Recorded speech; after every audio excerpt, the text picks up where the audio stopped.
Hello,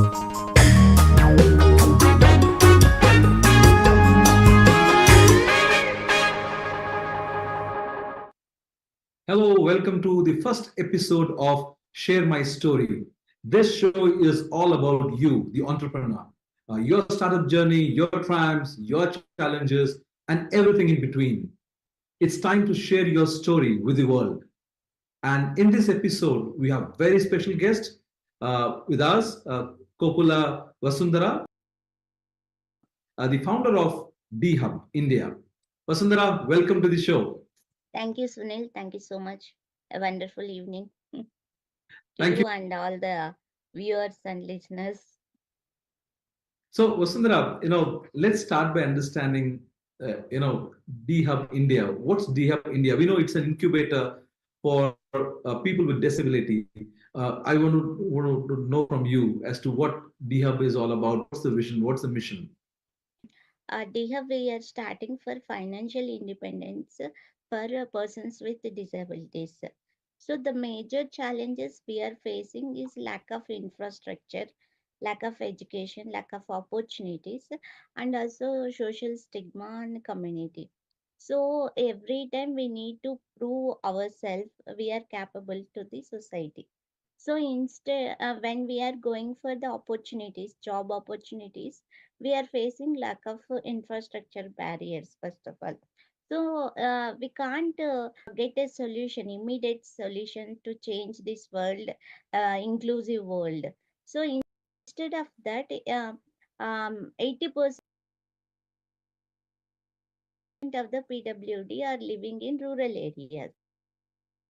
So they can't come for the cities, urban areas for job opportunities, even for livelihood. But when we give the suitable skills and tools for their livelihood, not only their livelihood, but their sustainability. So with these 10 years experience of with community services, I understand this. Then I started India's first business incubator for PWD, the different entrepreneurs hub. The main Many agenda is congratulations. financial independency. Amazing work. Thank you. Incubator dedicated for people with, a person Yes, with disability. Uh, you yourself are a person with disability, yes, and you were a journalist as well, right? You work for yes, multiple yes. media houses. So how, tell us about your story. How did you come about? How did you take the decision to, start an incubator? So actually, when I enter into my professional life, so I enter into at the age of 25. So until I did not get any discrimination from the family and even from the professors or my teachers, my friends, even society also. But when I started to living myself, I face lot of discrimination. So I can't choose my dream job. I can't choose my dream education. So everywhere there is a problem, and people feeling that they're doing some favor us. Even we are capable for giving job or providing anything, they're feeling that they are giving something great and favor. So I don't like that. And most of the things are happening with sympathy, not in a friendly nature or in an empathic way. So yeah, for everything I'm fighting with the people.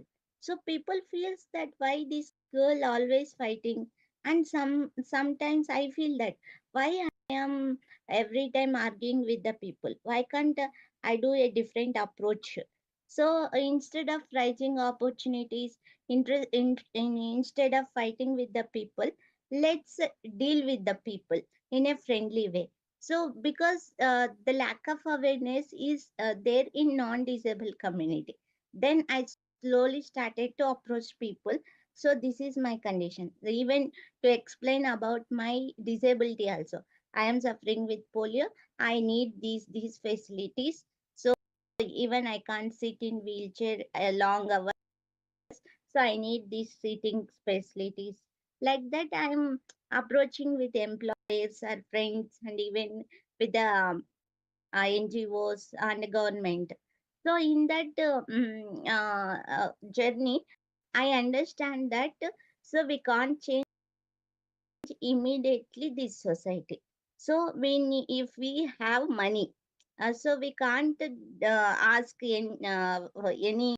anything for free, or we can't dependable on others. We can do ourselves whatever we need. For that we need money. So for money, what we do, either job or business.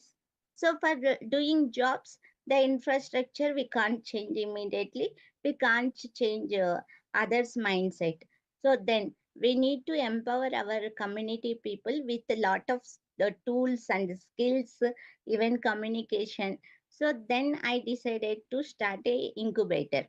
So it's okay. Already we have lot of incubators in Hyderabad. We are in a global perspective. Everybody looking for support with the T hub, V hub. That's the way we have the. But we don't have accessibility in any incubator in Hyderabad. Sorry to say this. Actually, that is the major problem. Then I immediately start my incubator. So we are providing accessible infrastructure and entrepreneurship development program, 12 months program. And also if they want to start their business, we are going to offer them co-working spaces.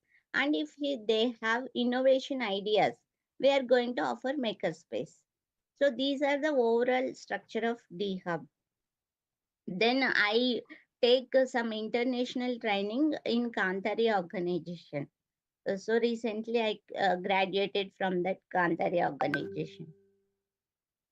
Well, that's And commendable. this Actually, year we have finished our first cohort with 5 beneficiaries. and apart from training, are there any tie-ups with banks or investor community to provide funding or scholarships for the beneficiaries or for people who get incubated with you? Yes, yes. We have the 12 months program, that is pre-incubation, incubation, and acceleration. Three stages, and we are offering scholarships for the beneficiaries for this training program. We are raising funds, crowdfunding from the people, and we are now we are going to tie up with ecosystem partners like T Hub, V Hub, TWorks, TCIC, and CBIT, and we have secured 20 collaboration in this year. And our 5 beneficiaries are finished their training. Now we recently on December 3rd, we launched them in a D Hub launch pad. They're pitching their ideas in front of investors. Now they are in the process of securing investment for their business. Within 3 months, they will start with the investment of 5 to 10 lakhs every person. So that is the this year achievement. And coming to the bankers and investors, we are very new to the ecosystem, and also people have even people also understand this is new to them also. What they are thinking is we are unfit for businesses, and we are in the unproductive sector. So through this our initiation only, now we enter them into the productive system. They, of course, we have a lot of success stories of entrepreneurs, the PWD entrepreneurs, but we don't have a publicity. So that is a problem. So now I am making them to understand that we are capable. So once check with their profile and interact with them, then if you are okay with give your support. I am discussing with bankers and investors. At present we are not typing any bankers, but we are going. Any particular story of a PWD that you know that is personally inspiring to you or you feel pretty close to? Can you share with our audience? So one of our beneficiary, she's amazing woman actually, Oligama, 25 years. She is uneducated. At the age of 20, she started to learn some skills for her livelihood. She realized that I need to learn something for my livelihood. Then she learned tailoring. Then she started tailoring business in her home only. She learned everything from YouTube. You can't imagine. Imagine that she learned spoken English. She learned social media, everything. Even she had more followers than me. So when she approaching us, she want to financial support to start tailoring business. But within 2 weeks of our program, she come up with innovative idea, that is adaptive clothing business. So now after completing this training, now she is making some adaptive clothing her own self. So as a uneducated to as an entrepreneur, she was amazing story, and we will showcase you very soon after her she start her boutique. No, definitely that's an amazing story that in the new age, Yes, new field of learnings, right? So there is the yes. whole the divide that access to information, access to knowledge is no more. Thanks to The, technology, anybody there sitting in is no can do that. barriers for the with disabilities actually. Determination has no disability. She proved that. So she learned everything from mobile. I like that determination has no disability, which is Yes, perfect, yes, and uh, that's the key takeaway from this show for me. As D Hub India, you're based out of Hyderabad. Do you have yes. branches in other parts of the city, country, or you're planning to if you don't? Actually, this is the first in Hyderabad. This is the first branch. Actually, we are planning to tie up with the AP government also. I am trying to approach Nara location Pawan Kalyan also to start incubator in AP also. And the when we are approaching these people, are the problem is connecting with them. We need to roam every time. Actually, we are not getting their personal appointments actually with the people. So but I'm trying but Telangana government is very friendly, and we will soon we will secure a accessible space for D hub. So our major challenge is that is the accessible space for D hub center. We don't have a office till now. So without office, without infrastructure, without team, me and only with the help of my co-founders, just we are team of 5 people. So even we are working for ourselves, and we are doing these programs. So I'm proudly say that even in the starting, I mean like startups, everybody are feel that it's very challenging. Yeah, it's very challenging, but if we plan everything in a particular way, we can achieve all those things. So I'm the perfect example. Within 12 months, we finished our training program with 5 beneficiaries. We secured almost 6 lakhs funds from various departments of cultural department and tourism department, and even with the pride of Hyderabad awards, we raised crowdfunding. So without any infrastructure, we did all these things. So we don't have a lot any team members and big office and infrastructure. When we I will tell one thing. When we are planning for 4 months residential training program, but we did not secure office actually. So then immediately we shifted our program to online training. So we finished that. So even though there is a lot of challenges with network, and disabled people are living in the villages, they don't have a laptop or systems. So they are listening through their phones. There is no Zoom options, networking problems. Every 40 minutes we need to rejoin. So a lot of challenges are there for online training. But even though we finish, our beneficiary also supported us. Well, that definitely requires a lot of courage, to leave something that you're already doing. Like you left journalism, you had a secured job, and then you left that. You decided to do something which was challenging, definitely. Yes, very, It very requires a lot of challenging. passion, requires a lot of passion, and also requires a lot of commitment to it. And Yes, especially in your case, you're a new mother, right? You have a few days old baby, right? So that yes, must have been a difficult journey. I mean, a challenging journey. yes. So tell us about you have a media house which is Weave Media. What does it Yes. do? So we are into event management and media related services like digital marketing services and graphic design and content writing, PR works, lot of things. But majorly I'm focusing community welfare. We did a couple of events like beauty pageants for wheelchair users and blind cricket matches and award functions, government authorization award functions like Pride of Hyderabad, and even we are giving government authorization award for the television and film people, celebrities. These are for my own concepts. I did every year in in March and August, and we have some particular timelines. So through this, I am raising sponsorship and I'm using those money for this community welfare. So this year only I started my foundation, Section 8 company for the operations of D Hub. Through View Medias, I have 10 years.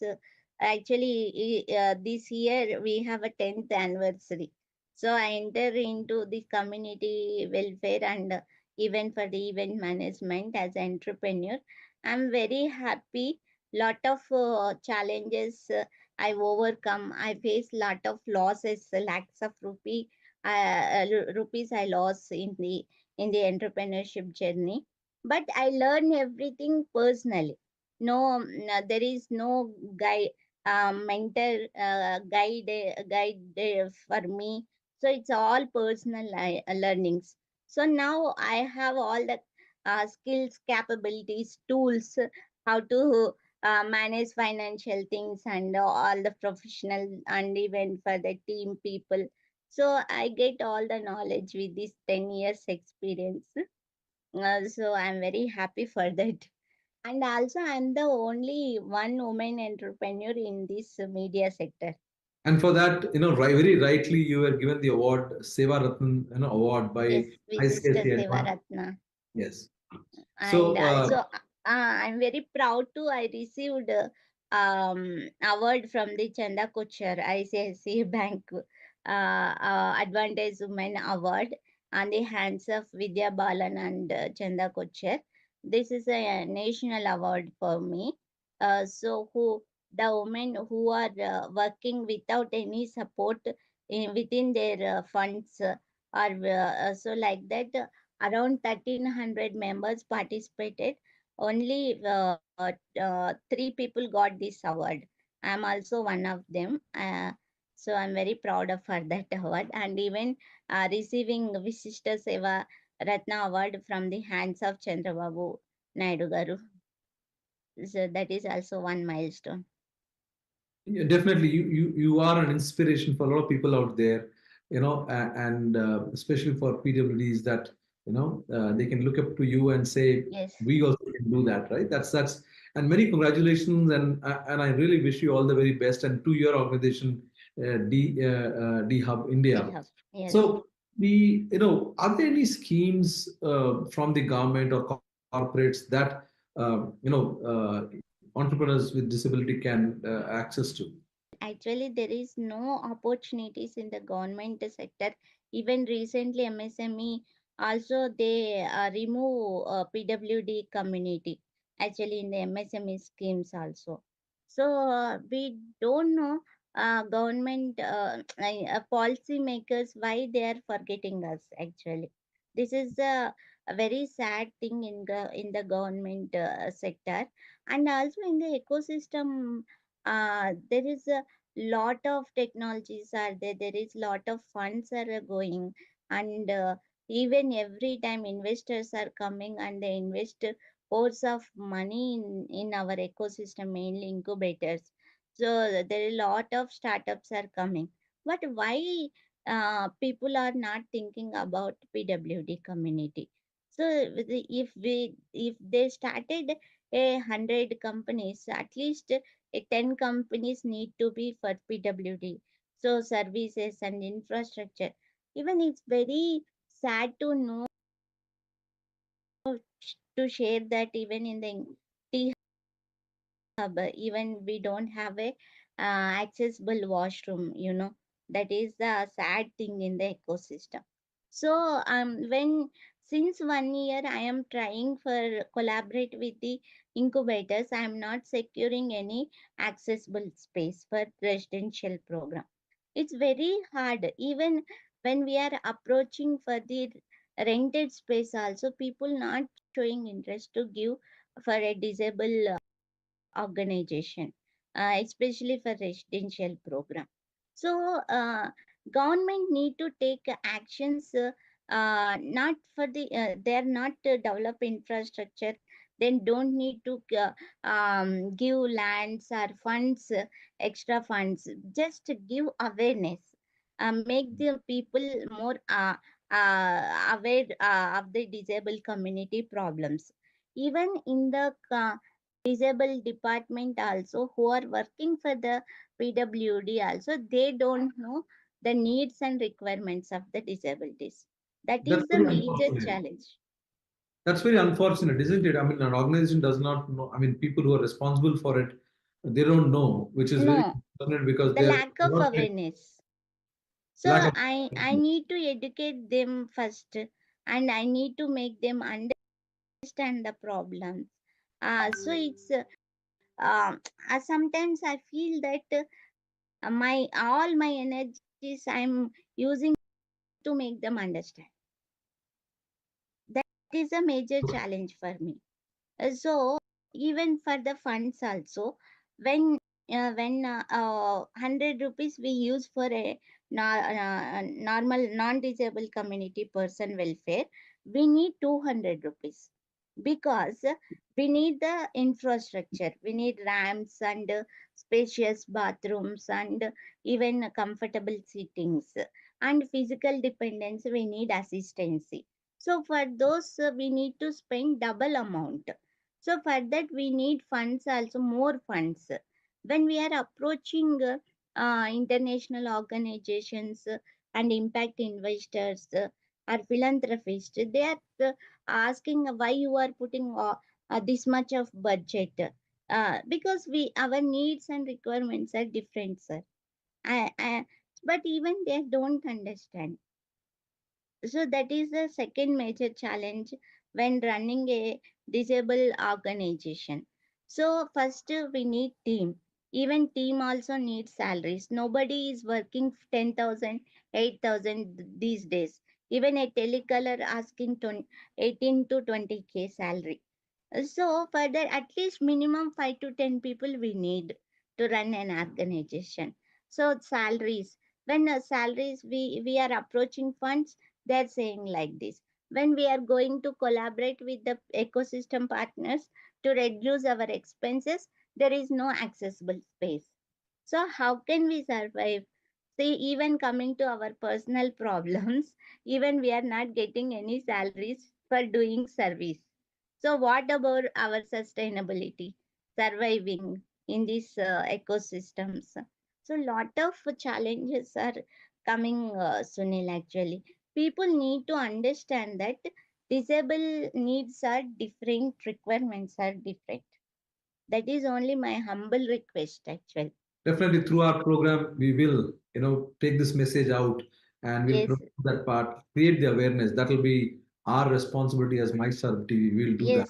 yes. Whenever you start any I mean office or whatever, you think about accessibility. That is your responsibility. When people feel that responsibility, the ecosystem will be more inclusive. Then we don't need any other special spaces for running our programs, or even our lifestyle also will be more easy.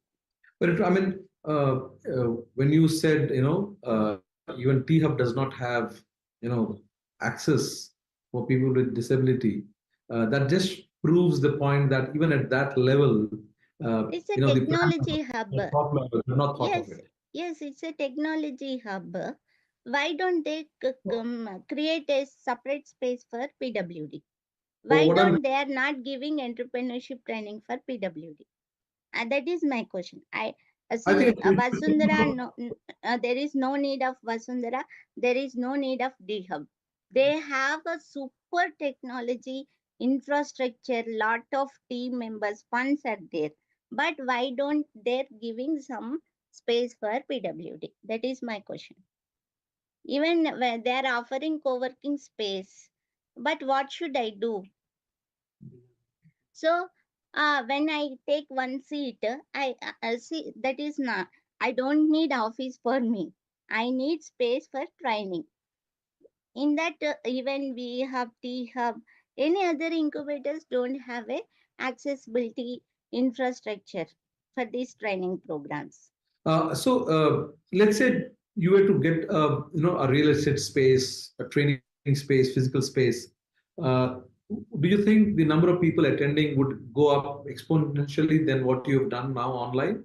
Or given the fact that people are going to be across India, an Yes. online would be better way, or an hybrid model, both physical and online? Which kind of model would you go for? See, online will be suitable for only few lessons. For suppose, for this Uligama case, we can she learned tailoring. That is a traditional tailoring, but now she need fashion tailoring things. So, so when we are giving online training, so the fashion designer how to train her. Okay, even though she will learn in that online. What about customer behavior? How to approach customers? This kind of practical learning. We make our curriculum in that 1 month mentorship are there. They need to visit boutiques and they are sitting in with the fashion designer and they are learning all those practical things. How to handle customers and financial literacy, how to handle accounts, and what kind of clothes are there, and where they are buying, vendors. Those learnings need practical things. So it won't possible with the online training. Even they're living in a 1 BHK area, I mean rural area. They're very below poverty line people. Most of the disabled people are depending on pensions 4,000 to 6,000. So they will disturb with the family members and all the problems. When they're sitting at one particular area, they will focus on training only. That is the we need residential program. It won't happen with the online training. And also I'm not giving every time training.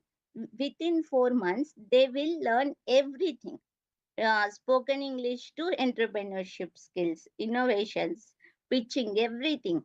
So even if they don't start businesses also, with those skills, they will live themselves with the job opportunities or anything, any opportunities. It is completely transform their life. It's not only about the entrepreneurship training. Finally, for D Hub India, what's the future plans going forward? We launched our next cohort, national-wide cohort. We are taking people from all over the India. So for that, we are planning to raise scholarships, and immediately we need accessible space. So DHub Center, we need more funds, we need support. So our next plan to secure accessible space is the first agenda, and after that, I want to build a campus for the DHub for co-working spaces and maker space. So for that, I am approaching. Telangana government to allot a land and some funds for this campus building. And Well, also we are Vasundhara, launching a health campaign for disabled pregnant women, curves of strength. So we are come up with a documentary and awareness campaign. well, Vasundhara, that's amazing work that you're doing there, and you're an Mhm. inspiration for a lot of people out there. And we wish Thank you you. all the very best. As MyStar TV, we'll be more than happy to associate and help you, be part of your journey in whichever way possible. So, thank you Thank very you much so for much. being on our show. Thank you. To stay informed about the startup ecosystem, subscribe to my Startup TV.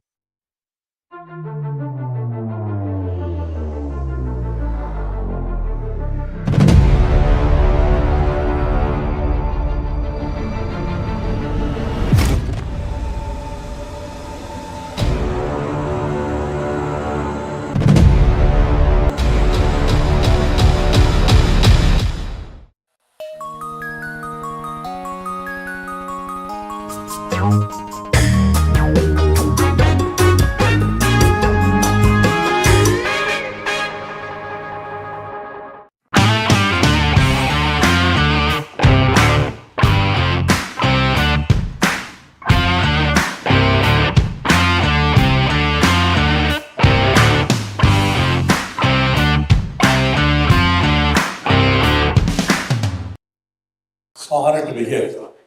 I want to tell the history because we are one of the earliest biotech company in the country.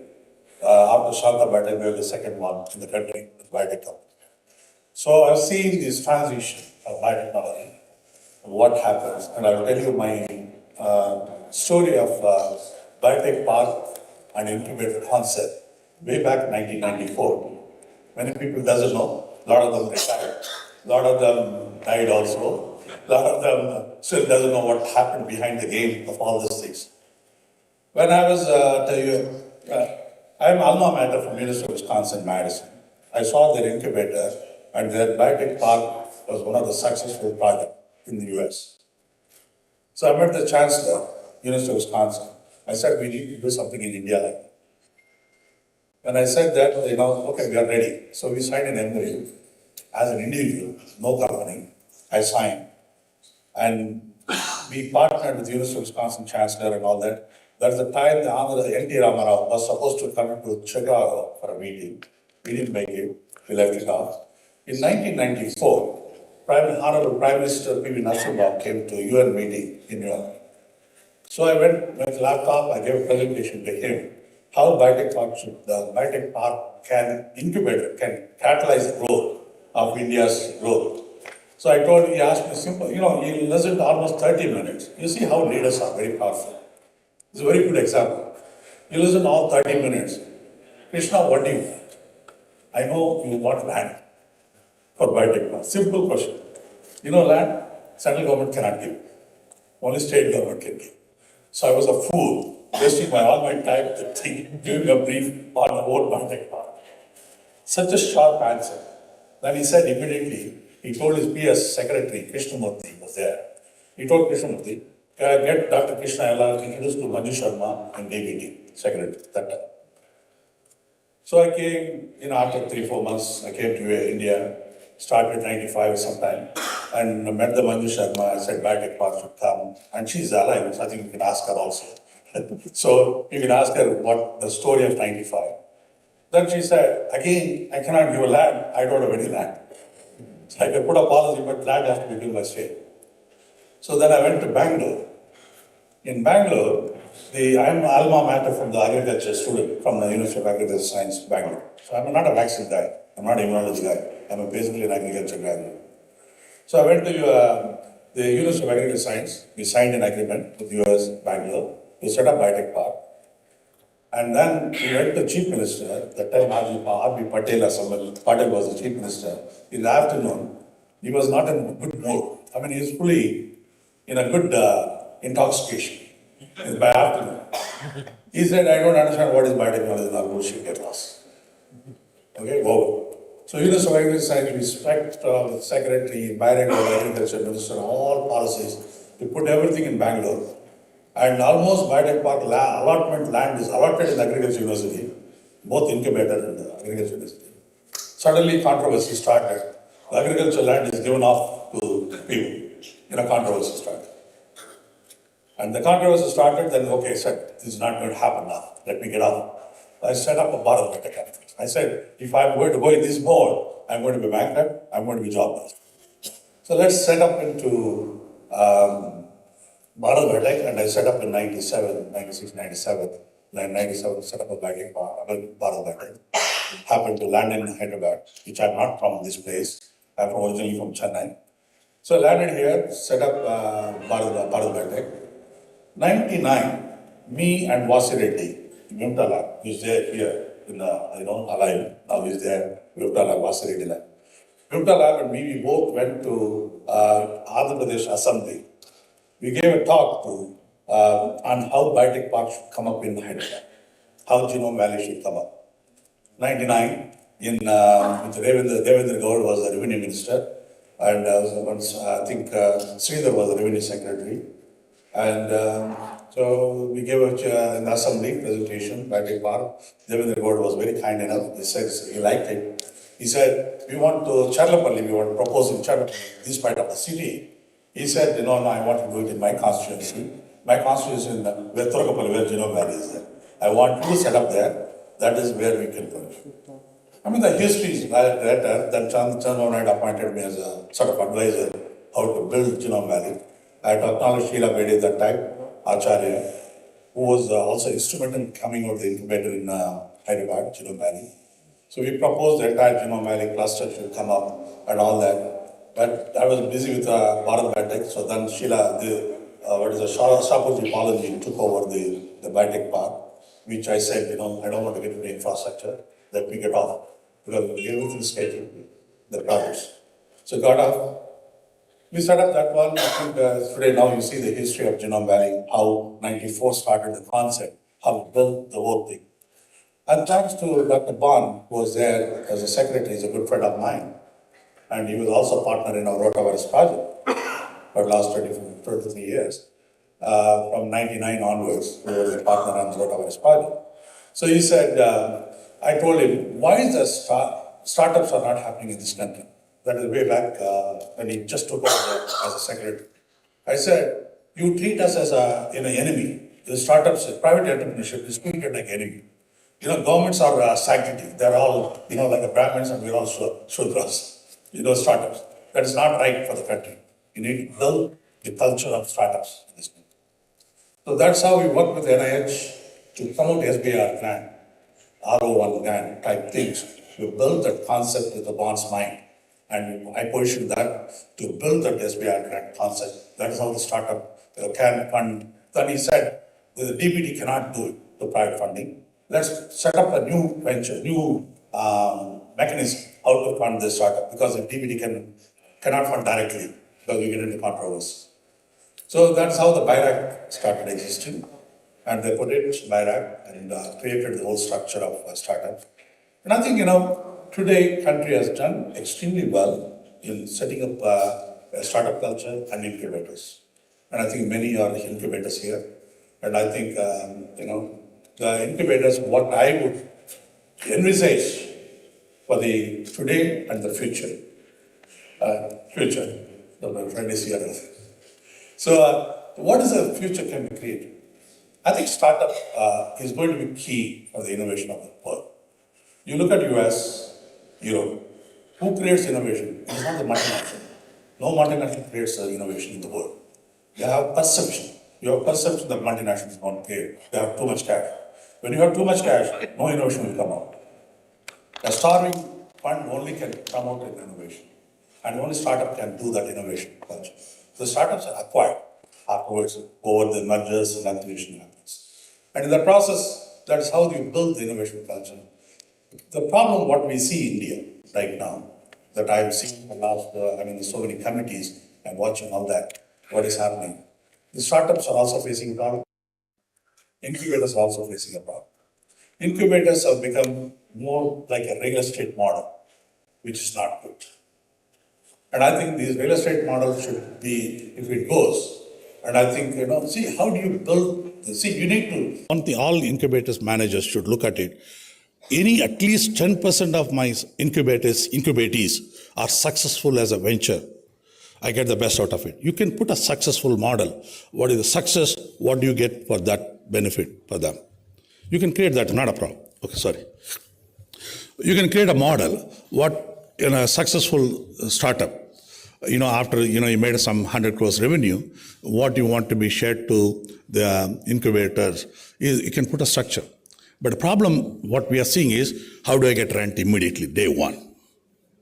So that model is not right, because you're still treating in a startup as the leaseholder or renter, renting a building, which I think you need to change mindset. Please keep in mind, any startup successful, every one of you as a manager, incubator's manager, okay, their children, your children are going to be too entrepreneur tomorrow. Keep that in mind. If you don't create that policy issues right from the day one, we have a mental problem in India. Somebody makes money, we become jealous. Some scientist, he published some paper, we are jealous. That scientific fear competition, we should get out of it. We need to look at it a strategic angle. How do we compete with globally? So I was there in Srinivas Reddy, we are there in one of the committees in CS Accounting Council, and we talked about how China has done it. China, $430 billion. They invest in a public-private partnership. $430 billion on science and technology. They took a 5 or 6 strategic thinking. Very 5 strategic strategy. One was the EV chemical, and the second is the gene therapy, CRISPR, and AI, and robotic. They have taken that position, that 5-6 field we put, $430 billion been put, and ensured every company set up their own R&D within the campus of the campus. Within the Peking University, or Beijing University, or Shanghai, whatever the university, they forced them to set up their building in the campus itself. So that is how the public-private partnership is moved to that game, so that the industrial R&D people works with academic and build for the country's strategic angle. We don't have that. We are only looking at for money for money is the only criteria. I think, Indians always want only first money. So I think after that we talk about all other things. I think we have to get out of that mindset. Today money is not important. The country's angle, society angle, how do we compete globally is important, science and technology. And if we don't compete that, we are out. Our next generation will not stay in this country. It is now moving to US and Europe and Canada and all that. Now the migrations will start to China. And I've seen, actually in China, I was there 5-6 years back, I saw thousands of engineering graduates working in some of the coil manufacturing companies. I looked at shocked. So they're all hired because they're English speaking. They're for QC and QA angle. They're hiring the Indian engineers. So there's total migrations will happen if these don't create our jobs right in this country, not their infrastructure. So I will tell you one good example. Incubators should really drive the passion of driving the state government. If you are united, you can do it. But the problem again, Indian, we are not united. We only united when we have a drink or in the evening dinner time. But next day morning, we are not together. When somebody asks, you will give some story. That fellow is useless. You will tell something. The other fellow, the fellow who is listening, he collects information both sides and he makes a judgment that both are bad. That we are not realizing that. That's how politicians tells me all the story, how two scientists gives 2 different opinions. We are not consent on one. Even whether CIA or FICCI, all these people are not united what the country needs. 1-2 important decisions that can be made. What is that my message for the incubators will be, look at the biotech startups. A startup, I gave a presentation to the principal scientific advisor at Sood, and then about 14 or 15 secretaries were there. All the DBT, DST, CSIR, DRDO, all the secretaries were there. About 15 secretaries, just about 3 months ago. How regulatory is killing this country's science and technology. How the regulatory is killing the startups. I'll give an example, because you all don't want to your startups are there with you, you are not understanding that problem. Or you understand the problem, but you don't want to solve the problem. Because you're worried about the rent, you're worried about against talking against BIRAC or DBT. Both are against, because you're also funded by DBT.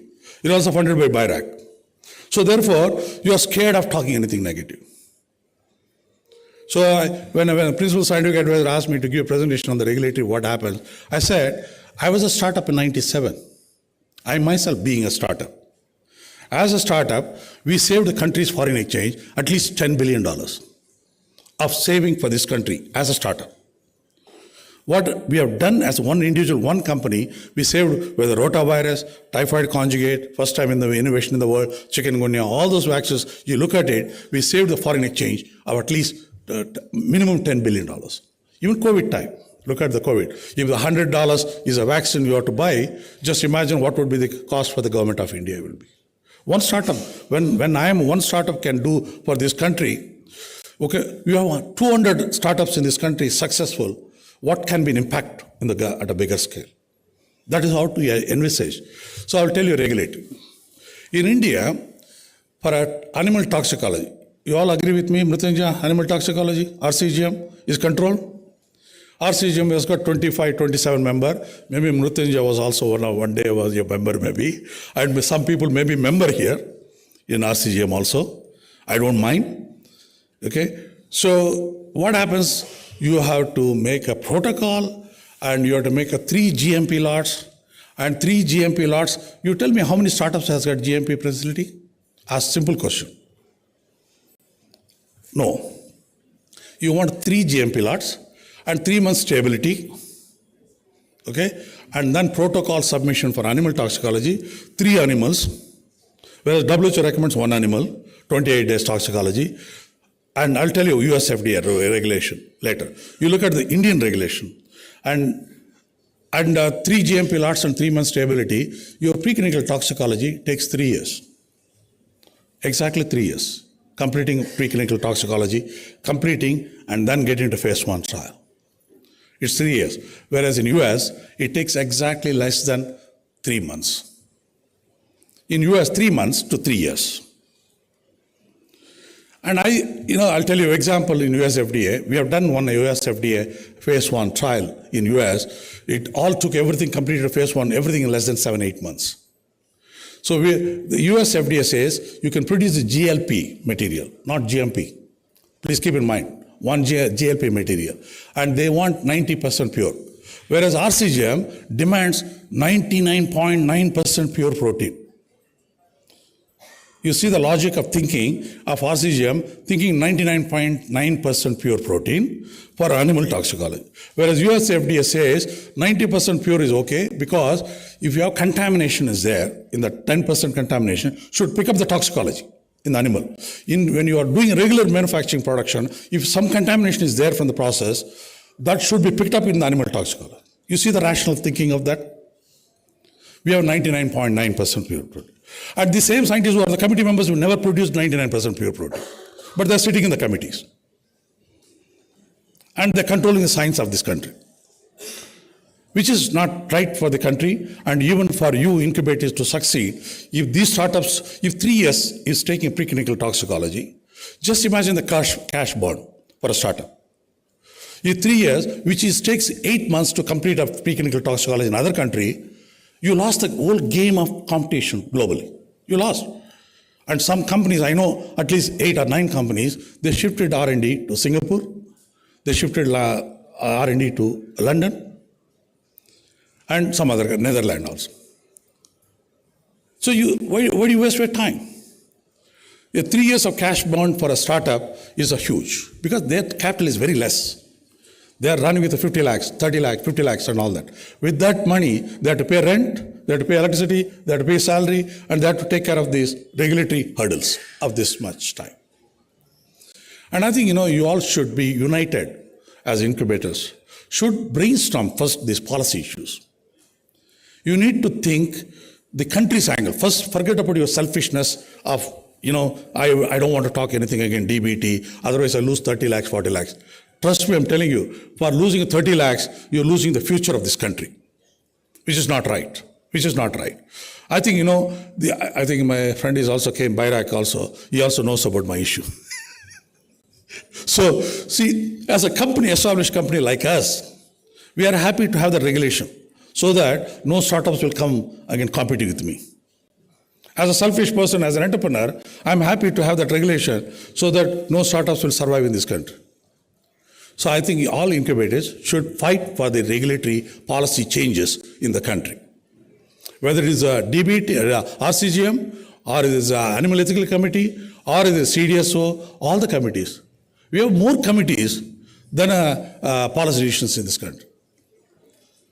And I think we need to think about you people as today you are in a good situation. Honestly, I'm telling you, you are not having a pressure.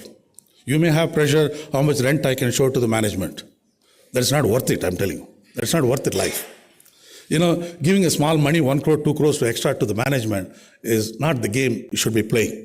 You should be visionary. Every manager, every head of that CEO of that incubator should be visionary.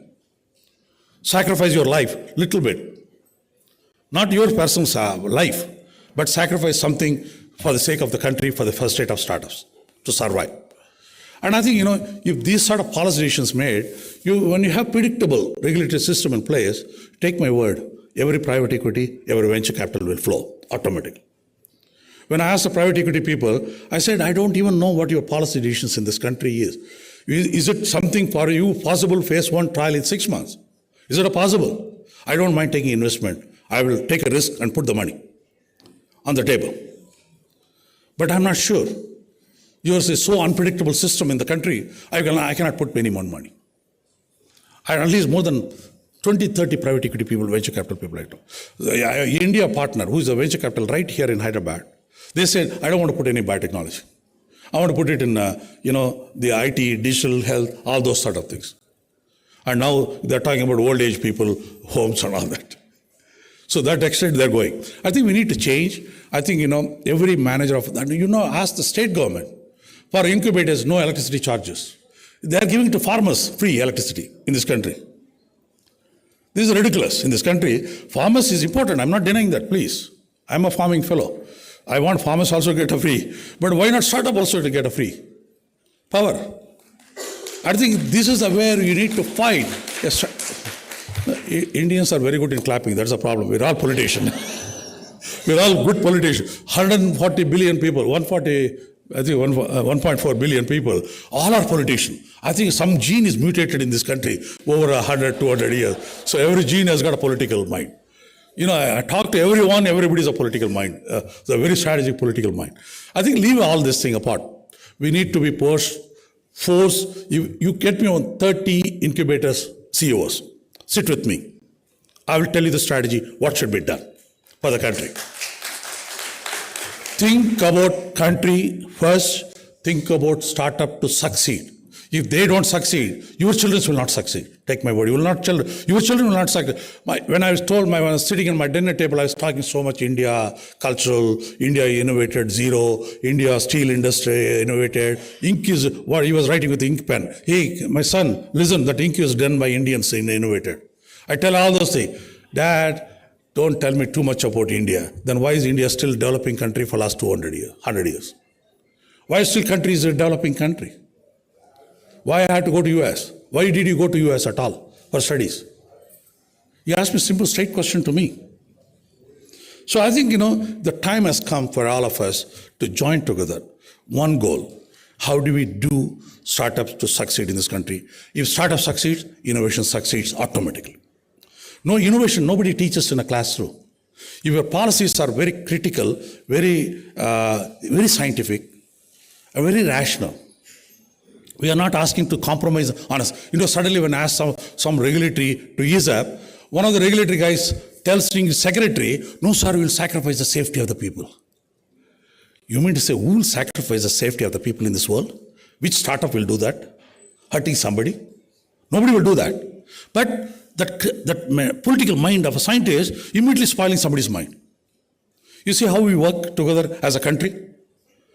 If I talk here, 50% will say Dr. Krishna Yalla is good.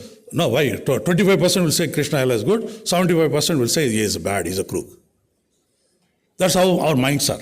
We don't look at it society angle. We look at a personal angle. And that we should get out of it. We should look at it society angle, how the startups can survive. Please think that your children, government, we should ask the state government. Don't ask cheap things. You go and ask for money. The government doesn't want to give money because government wants money now. Now politicians are asking us, industry now, penalizing us. My constitution is there. Under CSR fund, you can't take care of my constituency. So that pressure we have right now as industry.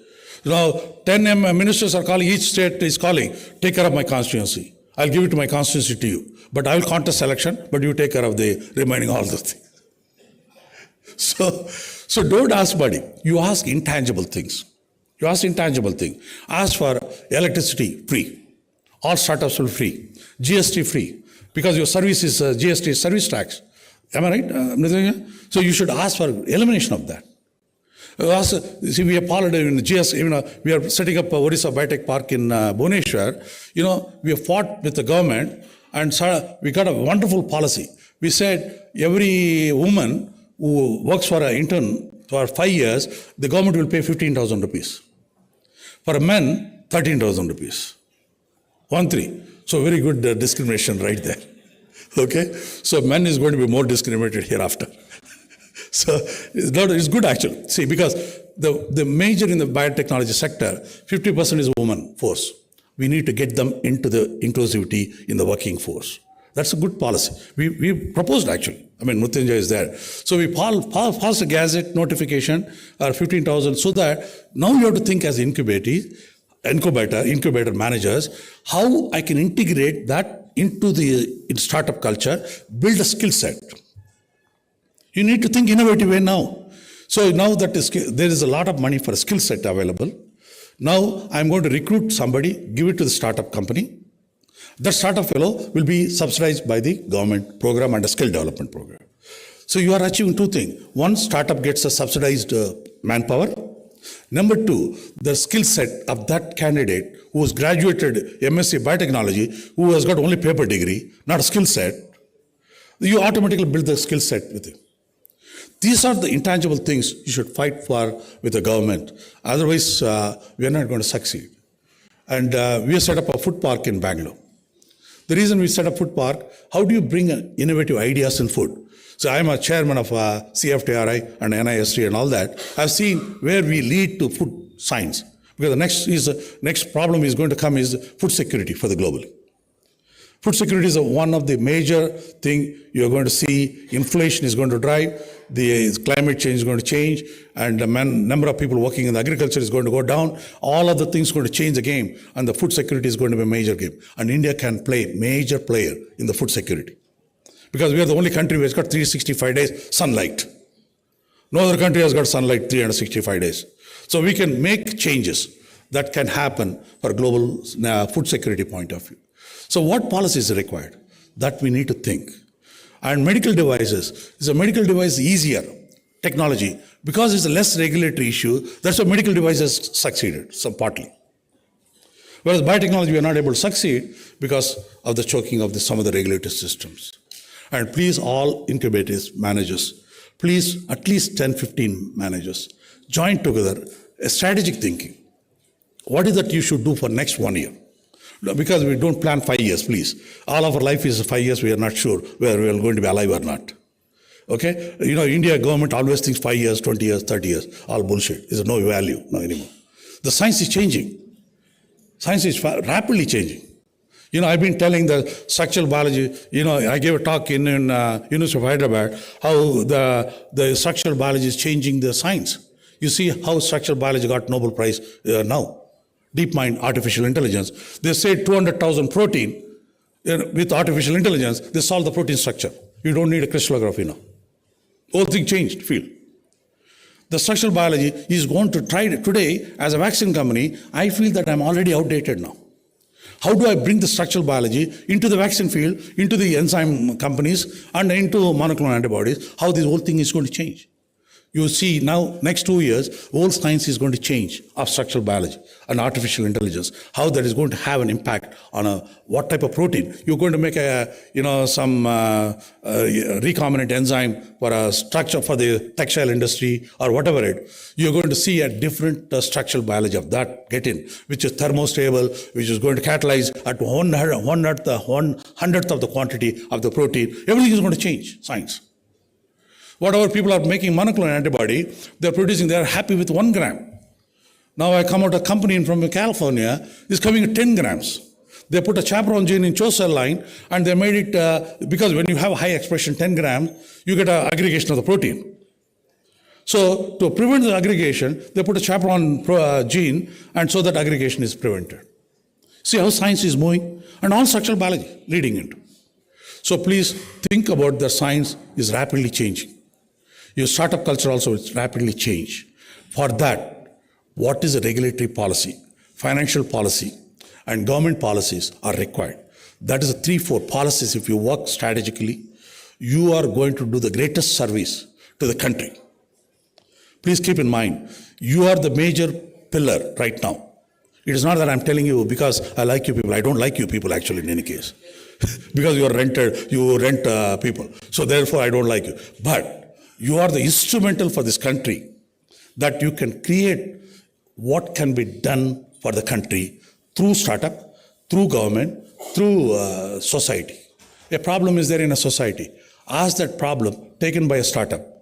See that the startup solves the problem of that country. I was telling Kerala government, I was there with the Kerala about 3 weeks back. Kerala government called me. They started some, like this, another program, big program in Kerala, and a biotechnology program. So I told the minister, I said, set up a skill university. He said, immediately announced it. And he also told him, I said, your biotech policy, you do one thing, one vaccine. You make it, solve the problem of Kerala. Nipah is a problem. I'll help you, Nipah vaccine. You make it happen, create a success, so that your biotech policy makes it meaningful for the state. You create a success so that common people who are there in the society get a trust in the science. You need to create a common people to get trust in our Indian science and technology. That to create, so Kerala government, I was there putting a policy issues discussion. So I told them, I said, let us solve the Nipah problem of Kerala, where your tourism is going to be hurt. If the Nipah increases, it's giving a signal. One day it will be erupted. When it erupts, the whole your tourism will get destroyed. So let's plan. So he said, I told the minister was convinced. He said, I am ready to put resources for this. Solving Nipah problem by Kerala government itself. Not federal government, not the central government. Solved by state government itself. So they're taking decisions like that. So like that, every state can do something for that. Make a success story. You are the pillars for the country. And I'm telling you, I wish you all the best. Great side, but think policy. Don't have lunches and dinners, but strategic discussion. Good luck to all of you. Thank you very much. To stay informed about the startup ecosystem, subscribe to MyStartupTV.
Namaste, this is Srilata Shankar in a leadership talk series in collaboration with MyStartupTV. My guest today is Ramesh Loganathan, a very well-known personality both in the industry and academia. Ramesh currently works with IIITH as a senior professor. Ramesh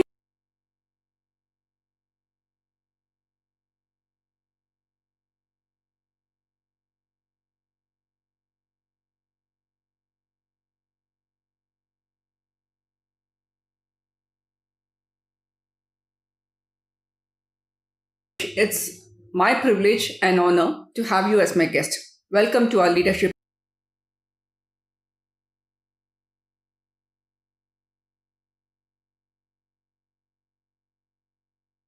talk series. Thank you, Srilata, for doing this. I think it's nice to bring some of these perspectives out from different people. Looking forward to the conversation. Ramesh, I've known you for over 2 decades now. It's wonderful knowing you, and it's really nice having you as my guest. Ramesh, if you could start from your degree and PG and then continue further, please. Yeah, so I was an engineer not by choice, by default. Right? I always say many of us, unfortunately, at the age of 17, don't know what we want in life. So yes, I did like math. I like physics. I like machines. I like mechanical engineering. And so kind of it was an acceptable choice, but not that I was super passionate about it or knew what I was doing in life. It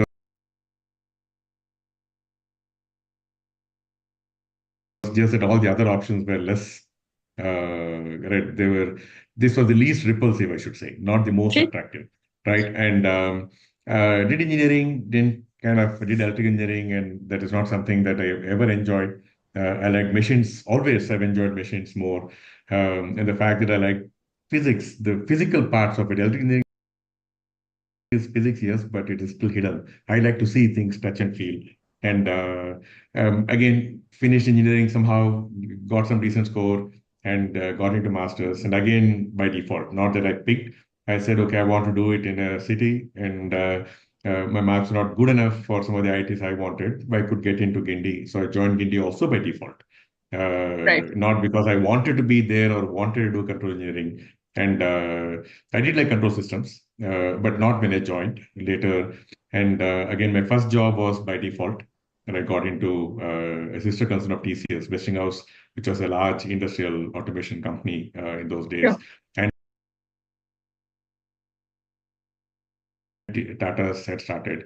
So again, campus placement. I got the chance and it seemed good, and the offer was for an office in Ooty, Kunur. I said, why not? And so that's how it started. Later things changed, but all the way up to my second job was almost things happening by default until my second job. Ramesh, you mentioned you took EEE in your engineering, and you also mentioned that you like the feel of things. So my question is, why didn't you take mechanical, and why did you take EEE? I didn't get it. Simple. Okay. So if I got maybe not even that. While joining, I don't think I even looked for mechanical. That year that I was joining, EC was the top choice. CS was still not a big thing, just beginning those days. Mechanical I didn't get. It was still at the college I joined. Many places, mechanical was more preferred than EE. So it's strictly by default. I didn't get mechanical, and I didn't want to go to any place. I wanted to study in one of the university colleges. And in the university colleges that I wanted, I was not getting mechanical. Few other colleges I was getting, like in Anandpur, I was getting every branch, but I didn't want to go there. And so I didn't get mechanical. And like I said, I was not thinking a whole lot. The fact that I liked machines also I discovered after joining college, not before. You mentioned you were working in TCS. If you could speak about your journey in TCS and your corporate career, please. So it was not TCS, it was a sister concern of Tata's. Tata's were a joint venture partner, and TCS was the executing side of it. It was called Westinghouse Tata Indus, started by an NRI. Westinghouse and Tata's were part of it. So we were supposed to be working on process control for large plants, industrial plants and chemical plants, which Westinghouse was a big player in the process automation space. And we were supposed to focus on process control side of it, the software to manage these large plants and factories. And it was good. We're in Ooty, Kunur, the office was in a bungalow. Everybody was a campus hire. It's virtually a hostel atmosphere. Only difference, we had good money on hand, a lot of time. We're just going through training and a few hours a day. We had time to explore. So beautiful. It was a wonderful time. Personally, not professionally. Sure. It was first job, so we were not thinking much. Then got a chance to go to US through TCS and not in process control because they couldn't get projects in process control. It was in regular mainframe software. And I was in IBM those days for some time, almost a year, 9-10 months. And most of the time, while I was getting paid, TCS was getting paid, I was not doing any work. Right. And it was initially it was fine. Then slowly I realized like, what am I doing with my life? It's a year since I graduated, and like, okay, first 6 months went off fun, having fun in OT. It's about time I start to do something. I mean, I can't be just getting paid and not do anything meaningful. And it started to bother me. And anyway, once it got over, when I went back, I said I have to change. I can't do this. And then my parents were in Bangalore at the time, and I said, okay. And Bangalore was an IT hotbed. So I said, why not? Looked around. One of my classmates was in a small company that those days was doing system software. Like, I mean, like operating systems and such, which was not many would work on those. And so she told me, you come, you like this, you join this company. And at an offer in Infosys, early days of Infosys, I would have been one of those early ESOP.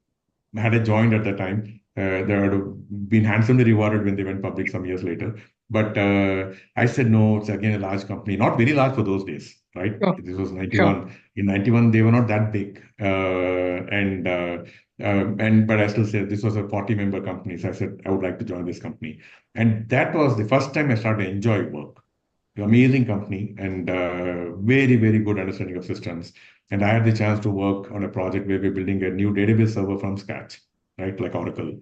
We're building it from scratch. You mentioned Oracle. It's like Oracle Right. database those days. Oracle was already there. And there's a Norwegian company that had funded it, and the Norwegian was driving it. It's a small team, a 5-member team, including this Norwegian. We were building a database server from scratch. It was a fantastic experience, like a lot of my foundational understanding of systems engineering, software design, architecture, programming, all of it happened in those 2.5 years. A wonderful experience. Had a very nice mentor. This Norwegian was the one designing, so got a good sense of how to design systems from the way he used to think and design.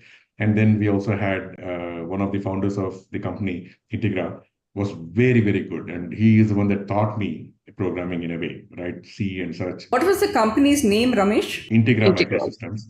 Okay. And enjoyed it, but then the US bug bit. And like after a few years, decided to move to the US. Then again, for a brief while, I was outside the conveyor belt, and then again jumped right back onto the conveyor belt. Got my H1, went to companies. I was in New York for some time, short time, then went to Houston. Had a nice opportunity to work. That's where I got introduced to distributed computing, though it was services. Between Compaq, I spent a little more than a year in Compaq and another year and a half in Shell, which is an oil company. And in both places, I was working on a distributed solution platform underneath. The solution was being built, but I was handling the platform underneath. So again, I realized that I just enjoyed that. It was very nice because that required an understanding of 3-4 different parts. You need to understand the database on one side, you need to understand the system logic on one side, the user interface on the other side, and you're sitting in the middle and working on multiple machines. And I just loved it. And this was in 95, 96. And till date, I'm in that technology space. The course I teach here in IIIT 35 years later, yes, one of the courses is on distributed computing. We build a platform. And the inspiration, motivation for that was the mid-90s when I started to work on this.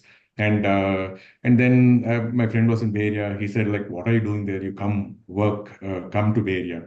And so then I moved to Bay Area. I had database background, so joined an Oracle's competitor called Informix. Very, very good company, amazing tech. Oracle was more successful, but Informix had much better tech. And large company, not as big as Oracle, but nearly half the size of Oracle those days. And so again, very nice opportunity. I was working in performance engineering, where I got a chance to look at different parts of Informix. And which is what I'm good at. I'm good at understanding many different things. So more and more it got reinforced in the coming years that that's my strength and I should play to my strength. You give me one thing to do, I may not be half as effective as doing something that involves understanding 5 things. And there are such roles everywhere. So I think they're called integration broadly. So, that's what I was doing there. Performance was across the product, and I was very good at it. And then when I was in Informix, when I got to know about Pranati, which in the early days of Java was building a Java app server from Hyderabad. In 99, when they built and took it to Java conference in San Francisco, it's a huge conference those days. There were only 2 companies and huge visibility. One was a company well known by then called WebLogic, which Oracle later acquired. And the other was Pramati, this small company, 10-member company from Hyderabad, They built an app server that was being showcased at that conference. Huge attention. I got to know because Informix got to know about it, and they started talking to them. And then my boss told me, like, look, there's this company from India. The CTO is in town. Do you want to meet? And I met. I was super impressed with what they were doing. This is while you were in US, am I right? This was while I was still in US. I was working from Singapore, but Right. my work was in US. The last 1-2 years, one and a half years, I was working remotely from Singapore, but I used to visit a lot. My job was still in the US. And I met the founder in the US. And then our group got involved. So I started meeting him even for that thread that we were having to license that app server for Informix. A few months later, Informix decided not to go with it. I mean, the group recommended, but the CEO said no. He said, I want to work with WebLogic. And by then, I'd met the CTO a few times, and I loved what they're doing. And we were coming back. We were in Singapore also as a transit stop. When I told my boss I'm going back to India, he said, no, work remotely for some time. And we're coming to Bangalore. Because of Pramati, I said, this is the company I want to work. And then, like, talked to my wife. Thankfully, she agreed. And just before moving, more or less, few weeks, we decided that instead of Bangalore, we'll move to Hyderabad. And we came here, that was 2000. And it's been a phenomenal journey since. Pramati's experience was super rich. I was heading engineering, amazing team, amazing founders, both Jay and Vijay. And they created a culture. I mean, that's still my inspiration as a work culture. And have very high bars on one side and still empower, enable on the other side. And how to inspire a high bar. High bar is not something that you can just set saying like, look, you're not doing it. You have to inspire, right? And then a very nice kind of balance of setting high expectations, doing it credibly. You should do it from the front. You can't say, I will be sloppy, but you do a great job, right? And you have to do this. Phenomenal, extremely inspiring leaders. And in many ways, whatever I am today in terms of leadership, a lot of it is drawn just by observing them, the two of them. And this defines them. I mean, set a high bar, an inspiring kind of inspirationally high bar, or inspired high bar. And on the other side, empower, which is often they don't go with each other. Like if you're too demanding, you tend to micromanage. If you're micromanaging, you don't tend to have high bars or high goals. So, and then we had our own issues. The 2002 recession hit us hard. We're just getting into the US market, raised money, and then recession happened. So we couldn't capitalize on that. The second round funds that we raised. Those days, Pramati raised 2 rounds of solid VC funding from the US, both of them. And that's phenomenal.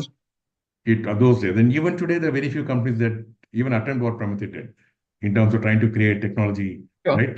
Platforms. They all go build applications and there's end solutions. Very few venture into building technology platforms. And Pramati did it those days. Unfortunately, part of it got acquired. It was the lifeline that we got. We're struggling. And so I went with acquisition. That's how Progress happened. Progress is another 30-year-old database company. And in the middleware space at that time, they came to us for the middleware product. They wanted a development tool. And so Acquis hired half of the company. So in that process, Pramati got a lifeline and bounced back. But half of the company went, and I was leading that. It was very important for Pramati's survival, so I decided to do it myself. We had to make sure it worked well, and it did work well. And that grew. So I had now my own offshore experience also working with a product company, setting up a remote lab, growing it. And it was a good experience. Often we used to be considered when there were development labs in 7 different locations in 3 or 4 countries. By and large, we were widely recognized as the most innovative group in the company by the head of engineering, head of products, even by the CEO. So it was a good thing to do in those days. By 11, 12, we were recognized to be the most innovative group in the company. And which is even today, many companies don't get there that easily. It needs to have a combination of things for it to happen. We end up being just the back office for the company, right? Not doing any frontline work, right? Frontline thinking, new directional products, new products, and all that. Very rarely we get to work in the Indian offices. We were driving some of the new product from there. Before I left, one of our products, I was driving the global product from Hyderabad. And the engineering was in 2-3 locations. More than half was in Hyderabad. And I was driving the product from here, which also rarely happens. Where you drive a product, you often drive a function. The product owners are elsewhere. So it did well. I had a good run. parallelly, I was working with Triple IT. I started teaching in 2002. What made you switch from being a corporate employee to the teaching profession? You are a professor in Triple ITH. What made you do that? It happened more or less without realizing. I think sometimes nature brings you, right? Universe brings you some things, and this is one of those. I knew Triple IT. It was in the news in the first few years. I knew it's a good institution, and that's about it. And I was in the city, but I was just happy. My kids were young, getting them settled. My wife was starting her practice. I had my work. We just had like anybody else, a very, very centered around work and home. I was not doing much else. But then our head of HR was like restless person, and he came and said, "Let's do something." Because we're already getting interns from Triplet. He said, "Why not we engage more?" And he said, "Let's do a middleware lab." And he had done the initial conversation, brought me in only after there was interest from the institute side. And then I got involved, not reluctantly, but I got involved later. No, the idea was not mine. It was Pawan's idea. He did the legwork and pretty much brought it on a platter to me. So when I went, everything was nice. I said, yes, absolutely, why not? Then I took it over from there, started structuring it, and got engaged first year from Pramati. We had set up a middleware lab and started teaching. Which year was this? 2002. Okay. And by 2003, like I said, we had our own existential crisis in Pramati. So as a company, we stepped back. But I liked it so much, I continued. And then the year later, I was made adjunct faculty in my individual capacity. Till then, I was just a guest faculty from the lab side. And then, so I still cherish, that's my most cherished, I cherish that letter more than even my degrees. Both my degrees, that letter I got saying that I'm now an adjunct faculty signed by the director, Professor Sangal. I had to call the dean. I knew only one person here at that time in 2004-5. I had called him to find out, sir, what does this mean? I don't, I'm hearing this phrase for the first time. He said, it's just that you're now a full faculty, just that you're adjunct. Otherwise, anything a faculty can do, you can do. I said, what all can a faculty do? He said, you can structure new courses, you can advise thesis students, research students, you can apply for projects, get funding. Just anything that we do, you can do now. I said, wow, that's a nice honor, nice privilege. And then slowly it increased. A few years later, by then I started getting involved with startups. And in 2008, when the incubator was started here, so Prof. Sangal asked, saying, we're starting the incubator, you're already working with startups, why don't you help us? So I and B.V.R. Mohan Reddy sir were two of the signatories when we formed that society to run the incubator. Mr. Mohan Reddy that you mentioned is the founder of Scient. Yes. So both of us were involved with that. And it was nice. And slowly my startup involvement increased. By then, Head Start Network was formed around the same time that Triple Incubator started. Head Start Network started, which was one of the founders, 16 founders, the national organization for grassroots efforts around entrepreneurship, early stage entrepreneurship. And then before I knew, I was very, very involved in the early stage ecosystem. I was running the early stage programs for TAI by 2012-13. Hyderabad Angel started. I was involved with that effort and also started hosting those meetings in our office for a few years. And I was so deep into it and it was so enjoyable, the whole process. By 15, 16, I was very, very involved with startups. But it all started with Triple IT. And so Triple IT was always there. I started structuring courses, changed my courses. And by 12, I was clear that I want to move into academics and want to move to Triple IT.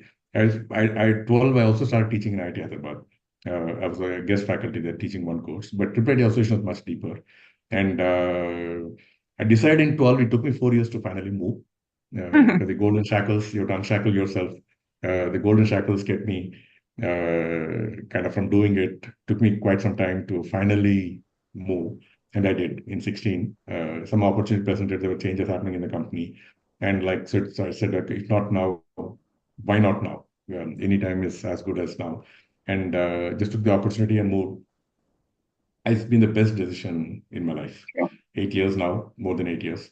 And been so enjoyable. I'm so glad I can do my piece for the institute. And I get much more than what I give. I enjoy everything that's happening here. I enjoy the students, the faculty, very different thinking faculty, very, very different thinking faculty, because I'm involved a little bit with bits. I'm involved quite some with IIT Hyderabad and few other institutions over the years. Very different thinking faculty. I think it all comes from the origins, like Professor Raj Reddy, he's given that Padma Vibhushan in the 90s, the only Indian to get the Turing Award so far. And that was the one in the 90s. And since then, he's given 30 more years, very fulfilling years. He is still actively involved.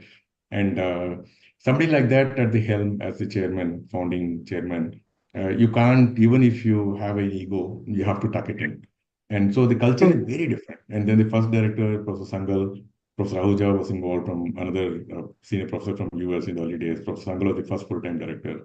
These three were more or less the founding fathers of the institute academically. Otherwise, government did all the legwork. And all three are super accomplished and super grounded. And that set the DNA. Then PJ and others joined. And they all joined because they knew either Professor Rajedi or Professor Sangal or Professor Ahuja. They all joined early faculty because they knew one of them. So in a way, there was a alignment of thinking and mindset and such. That set the culture. I think that's the culture of the institute now. I hope we never lose it. So far, it's been preserved, 26 years now. Very interesting culture. Students are taken very seriously. Like Pijan says, we believe we are preparing our students for the last job, not the first job. Right. So for the last job in their life is what we need to be preparing them for. So things like learning to learn, values, societal connect, personal meaning. You should know why you're doing anything. It's okay, even money is fine. Absolutely nothing wrong with money, but you should know why you're doing it. It can't be happening without realizing the awareness.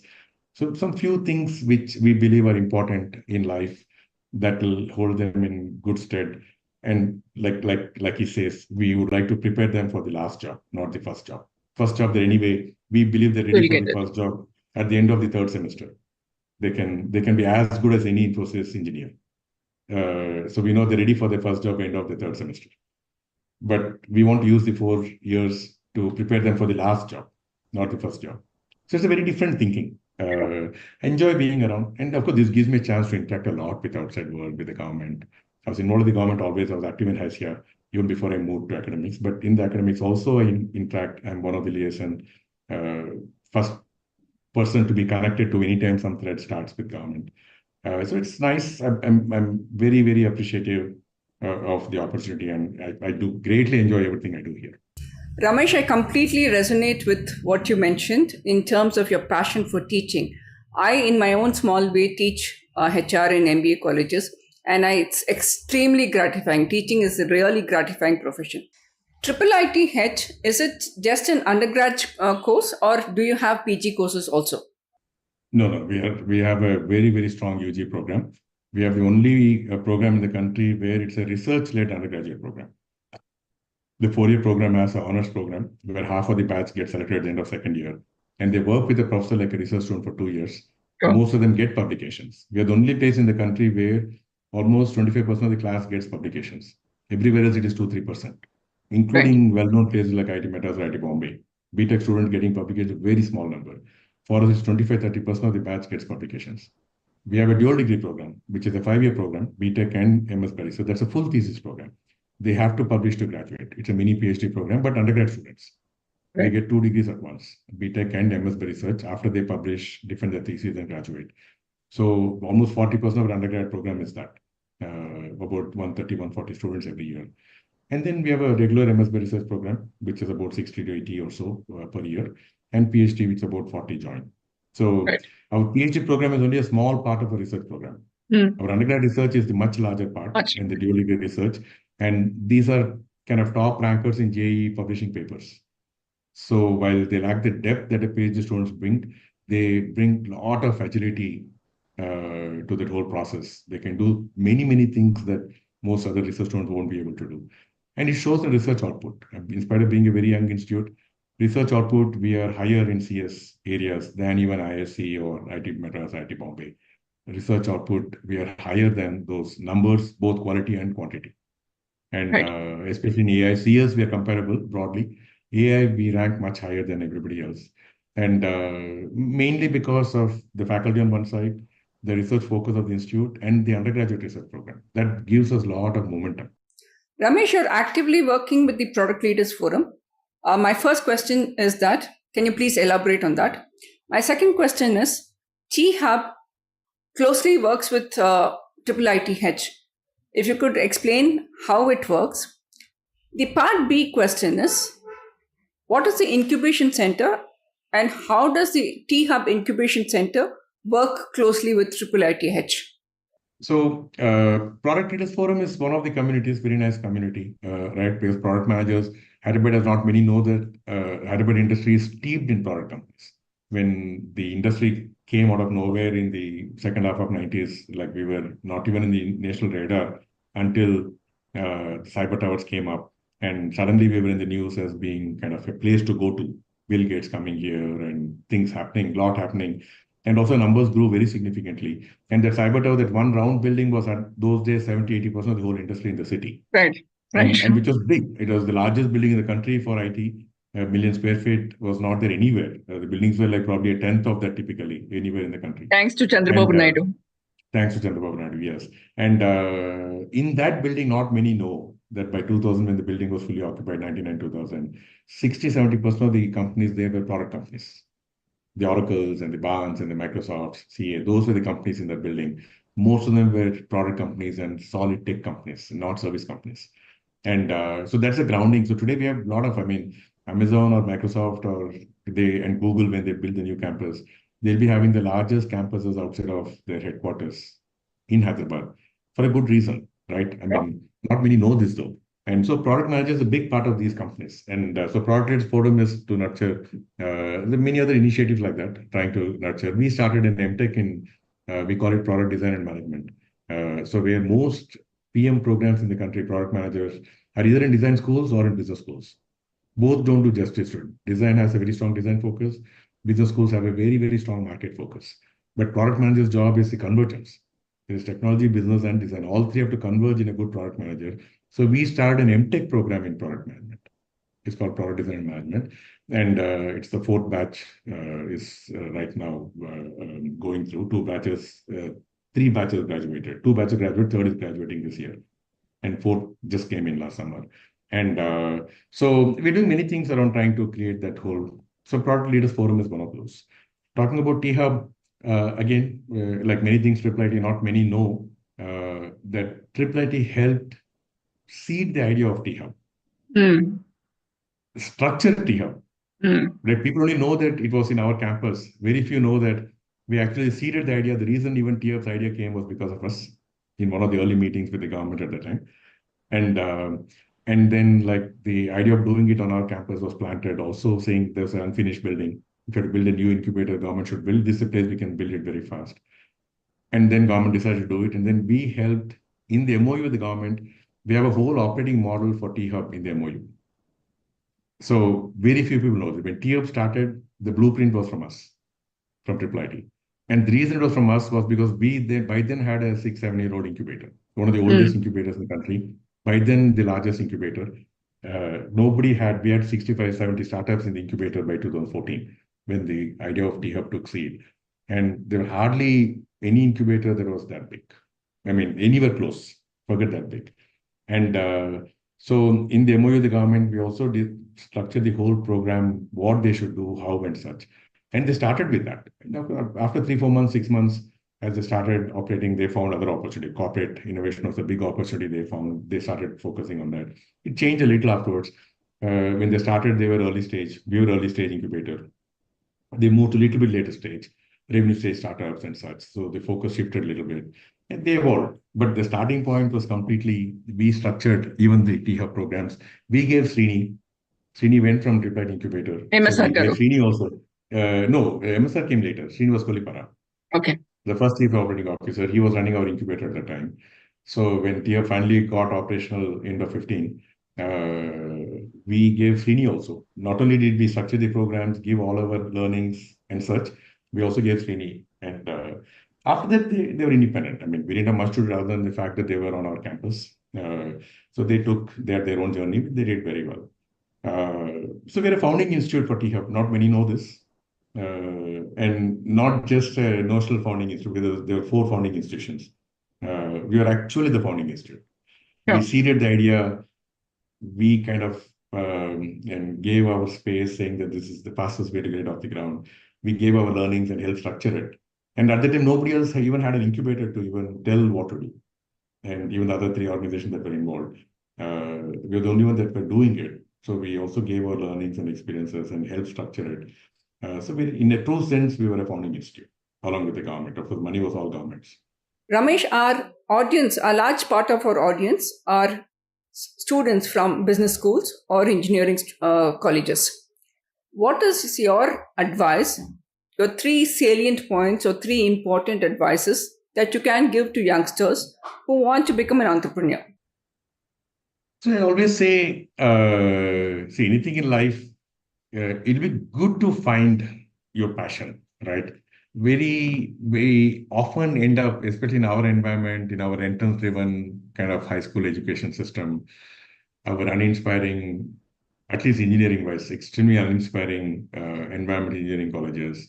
And so unfortunately, people forget even that they had a passion for something, right? It just starting from 9th, 10th onwards for 5, 6 years, 2, 3 years, they're not even allowed to think about anything. And then they come into this boring, uninspiring environment where at least they don't get worse, but they don't get any better. And so we don't let them discover their passions. And so first thing I would say is discover your passions. I mean, it's not worth living if there's not something that somebody is passionate about. I mean, you have to. I mean, it is important. Personally, it's very important, but professionally also. And then if you can somehow connect that, I mean, somebody has chosen to be in software field and they like sports. It's not easy to become a professional athlete at that stage in life. But can you connect if you like sports so much in some form? Maybe join a company that is doing sports software or in some form connect. But indulge the passion in the professional life is very, very important. And that passionate intelligence is a starting point for entrepreneurship, right? Because you need the experience. The experience you need as a founder will not come just by doing a job. It will come by doing a job you love. This first thing I would say. In general life, working life, they have to find their passions and somehow connect that to their day jobs. Sure. And that is required if at all they were to become an entrepreneur. And becoming an entrepreneur is a fun thing to do. See, we don't have today our kids, that generation, the current graduating students, don't have the same financial compulsions we had, say, 20 years back. Definitely not what we had 40 years back. 40 years back, we had to work, right? Parents can support only so much, and we had to work to support ours. So that is to not be any more of a burden on parents, in the least. In many cases, we also support the family. We had to work, right? And 20 years back, maybe not that bad a compulsion. You don't have to work to support your family, but you still have to work to support yourself. Today, families can support, right? If somebody wants to do something for 2, 3 years, most families can support them. They're not desperate for them to start earning. Even normal families, right? The middle class, upper middle class families. And so that's an opportunity available. Say, can you explore? Work for a couple of years, then explore. It's okay. But you have to explore. So that intent to explore should be there. There should be passion. You can't do a startup. You can do a job with no passion. You cannot do startup without passion. The journey is so hard. Only your passion will keep you going. You have to love what you're doing and do it for a very strong reason, whatever be the reason, right? And that is required to keep going in those early years when it's going to be very tough. And so you discover your passion and do something where you build some foundational knowledge, at least for a couple of years, and be willing to do it. You can take that risk. You can afford not to work, right? All the youngsters in the early career, if not right out of college, I would not advise right out of college. 1 or 2 years, they should work for a couple of years. But in the time, start thinking about an idea, start doing some legwork and such. But a couple of years later, they should start. And they can afford to take a couple of years off without being paid. Right. Family can support. They're probably living with their family, so they don't have basic household expenses. And they can support. The carrying cost is very low. I know founders that had fantastic jobs that they said no to and took the entrepreneurship journey in the early career. If they're staying with families and that is not a burden for them, just for their own travel and other incidentals, outside eating and social stuff, 30, 40,000, 50,000, much more than enough. You can live a very comfortable life, right? And so many entrepreneurs can do it. You can stay at home and do the journey that stage, but they're not married yet. I would highly encourage them to do it. It's a phenomenal experience. Even out of college, it's okay. But out of college, they should have done some legwork before starting. Don't just jump in. It'd be too raw, too kind of lacking anything required for that. If they're doing out of college, they should have started working on it in the college itself. They've done enough legwork and convinced that that's the right thing to do. Or work for 1 or 2 years, and in those 2 years, curate, develop the idea, do some legwork, build some prototypes, and then do it. But they should do it. I think even if it fails, which mostly it might fail, it's a phenomenal learning. It's a lifetime's learning. Right. Why you mentioned and most importantly, since it indulges your passion, in a very serious way, it strokes. They will be alive after that, fully alive after that, for sure. You rightly mentioned that families can support a young entrepreneur, but he needs to invest 5 lakhs or 10 lakhs or even more. How does one take in this period of no salaries, a lot of investments for the first 2 or 3 years? Because bank loans and venture capitalists will invest in your company only after 3 years. What are your thoughts? There's not much investment required. There's always be a founding team. One person cannot and should not do this. When 2 or 3 people come, that's the sweat equity. They are the ones building it. For the first year, they're not hiring anybody. If they need some small funds to hire some interns, maybe first 1 or 2 engineers, I'm sure they can raise. Family itself will support. Most families can support that much. 10, 20 lakhs, 30 lakhs, they can support. But at that stage, unless first thing, they have to be convinced enough to quit their jobs, right? They should have done enough that they can at least convince the family to put 10, 20 lakhs. Using that money and the first few people that they got on board, they have built enough, they can get these first few customers. That's required for them to raise money, which won't take 3 years. If they do the right things and they're not terribly unlucky, 1.5 years also they should get to a point where they can raise something. Can you please throw light on how T-Hub helps young entrepreneurs and how does the incubation center help them? T-Hub is just one of the enablers, right? I mean, it's okay. I don't think they should do anything because T-Hub is around. It's one of the avenues. When you need the help, look at what all help is available, where is it available, go take it. I don't think they should do anything because T-Hub is around. It's one of the avenues available for sure. They should do it because they like doing it. They want to do it. And then look at avenues of support at every stage where they need support. And T-Hub will definitely be one of the avenues. There are many more avenues. There are 40, 30 plus incubators in the city. And T-Hub is one of them. Of course, most visible, then the largest. But there are many other, so it depends. They're doing in agri, they're very, very good agri focus. They're doing something in life science, they're very, very good life science focus. So other niche things, they should look for the support they need and find, I mean, they understand the support they need and look for where that support is available and go take it wherever it is. And it may very well be T-Hub, but not only T-Hub. What are your future plans? What do you envisage for Triple IT Hedge and your own future?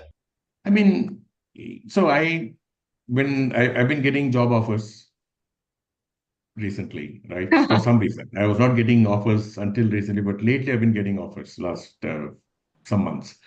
And when there's often somebody I know well or somebody that I should not be I don't like to be rude to anybody, but these are people also that just doing their job with the executive search.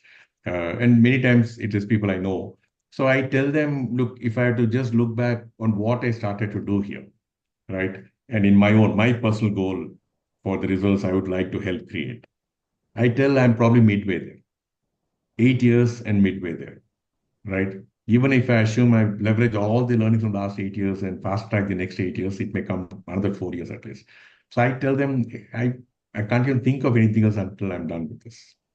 So, and research translation is my focus. I want to make sure there are deep tech startups, right? Not just coming from Triple IT, of course, but anywhere. I've actively engaged the ecosystem even now. I'm on the IIT Hyderabad incubators board, so it gives me a chance to influence some of what they do. Triple IT is completely, I'm the one driving it also on the innovation side. So if it fails, it fails. I'm the only one to blame. So I can't say that we were not allowed to do things or there's no excuses. If it fails, it fails. It's completely on me. I can do anything I want to do here. And we're trying a lot. So trying to create startups from research, trying to create deep tech, deep science startups that are connected to research and get an amplification. They might start outside research, but it can be connected research to amplify. So that ecosystem, that's why most of what I do is not visible outside these days. So they're quietly happening on the backside. Triple incubators transformed in the last, we started the journey when T-Hub started 8 years back. Past 3-4 years, we did some things, but last 3-4 years beginning to work. And like now we are increasingly, everything we do has a very strong deep tech connect. And like today, from almost no faculty engaged, we have 25 of our faculty engaged as mentors, right? That at least meet one startup a month or more. And and that's a transformation journey. It's still not that many deep tech startups. I want to see a lot more happen. Of course, I'd like to see them happen from our own research, but anywhere it happens in the city is good. Anywhere in the country is good, but of course, my area of interest and work is city right now. I would like to see more and more happen. We're trying many things, most fail, but it doesn't stop us from trying. We recently did the Mission 10X. Didn't work as well as it was an ecosystem effort. Didn't work as well as we hoped for, but still it was something we tried. I think collectively, can we take 10 startups and amplify them tenfold? And like 10 deep tech, deep science startups and amplify them tenfold. So I keep doing stuff outside, but what of things I do in Triplet is not visible outside much because quietly things are happening and results will show. It will take some time.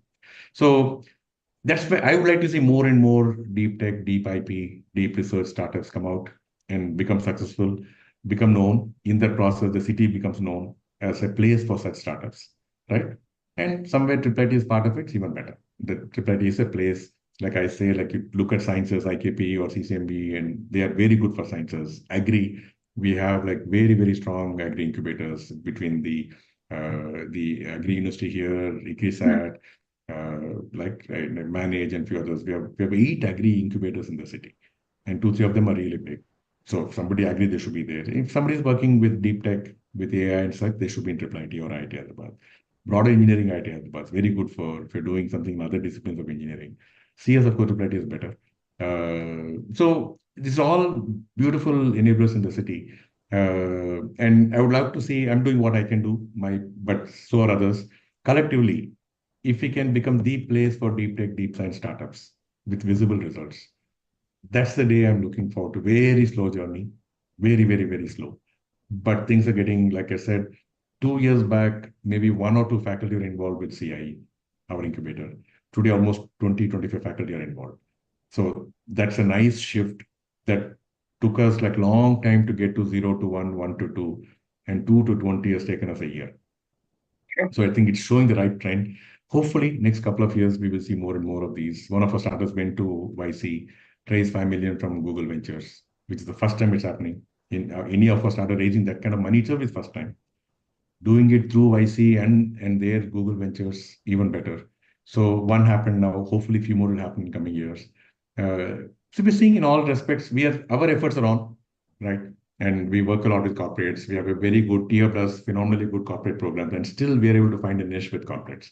We call it three-way co-creation, right? Corporate, research, and the startups together creating a solution for a corporate, for an enterprise. So three-way co-creation for an enterprise, by the enterprise, supported by research and startup.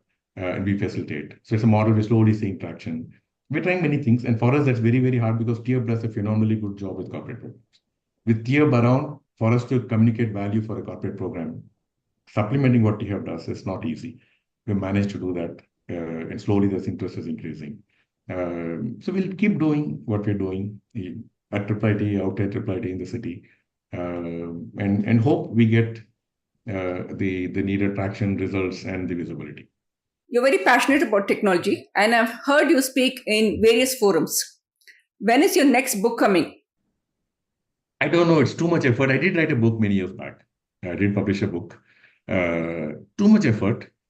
And secondly, for a person like you, should be very fluid. I can, but again, the juices have to flow. When it flows, it flows. But I'm sure if I decide to do it, some point in the next coming months, it will flow. Okay, I can't decide which day it will flow, but someday I'm sure it will flow. Some things will come out. But I would like to do a book that is needed and that will get read. Will it be on technology or something related to culture? If I write, it won't be on technology. If I write, it will be on, I don't believe in general gyan, so it won't be on things like passion and all. If I write, it will be around research-led products. Some facet of it. Entrepreneurship on one end of it. Translating research on the other end, something in between. If at all, if I do, I'm not thinking about it. But and what about India's growth, if you would like to write something about that? I don't know if I'm qualified to write or if I know enough to write about it. I can talk about the technology ecosystem, which is what I've said, like research-led startup ecosystem, deep tech, deep science, deep IP ecosystem. That I understand enough. So if I write, it will be something around those in whatever facet I write. Ramesh, Modi ji has been speaking about 5 trillion economy. What are your thoughts on that? I think we're in the right direction. See, we need to put, as a service economy, we've done very well. It's both the blessing and also like both boon and bane, right? Boon because the services led by software industry and all the other services has fueled our economy last 30, 40 years, right? And it's taken us to where we are today. So no doubt we needed it. We needed that economic infusion, which it has done, right? Very, very well. I think now it will continue to grow, not at that fast clip last 20, 30 years, but it will continue to grow, right? At some more average, moderate pace, which is good for us still. I mean, if we can beat our own growth rate and the global growth rates, then it's a good thing. It's contributing to the economy, which it will do. If our growth rate is 6%, global growth rate is less than that, industry will grow at 8 to 10% for the coming years, IT industry at least. But rightly so, the recognition is that like we can't be a services provider to the world alone. That's important for us. There are people that are happy doing those jobs. There are companies that are happy to doing those kind of type of activity. The world needs it. We can deliver. So we will do that. We can't be doing just that, which is the status until now, right? We have to grow both in terms of our own innovation, our own products on the software side. Manufacturing is a big thing. Exactly. I was just going to say that we are also switching to manufacturing in a large context. Yes. So one of the very well-known leaders from the city was telling, look, we don't have to manufacture our own products. Today, the factories are all assembly lines, right? All the building blocks come from, components come from other countries and they just assemble. Can we now go to the next level? Right? If you're building a car here, when we say we're building, we're only assembling. Can we go to next level? All the subsystems can be manufactured here. And his whole point was like, it does not be our own products.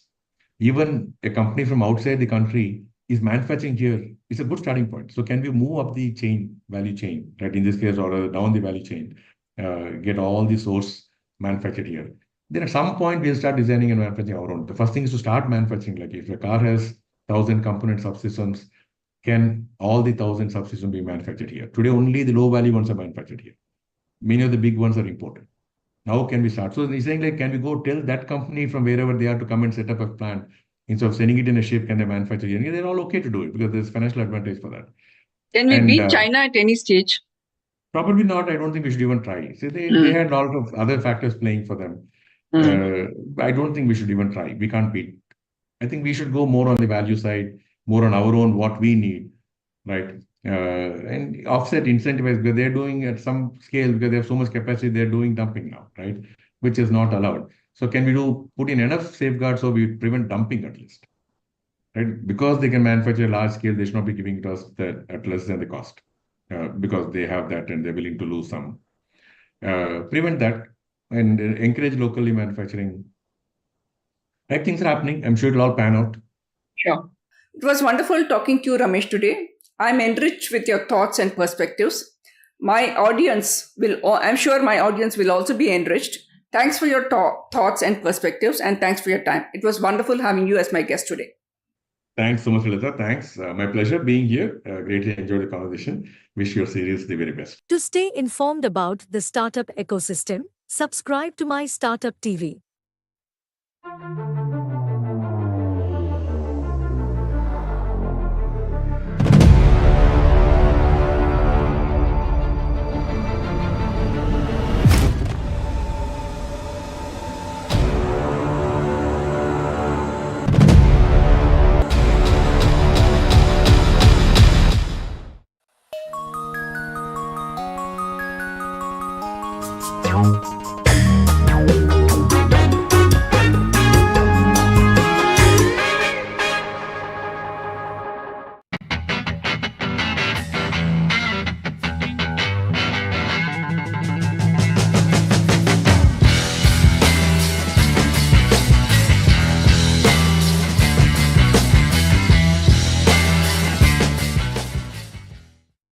We know that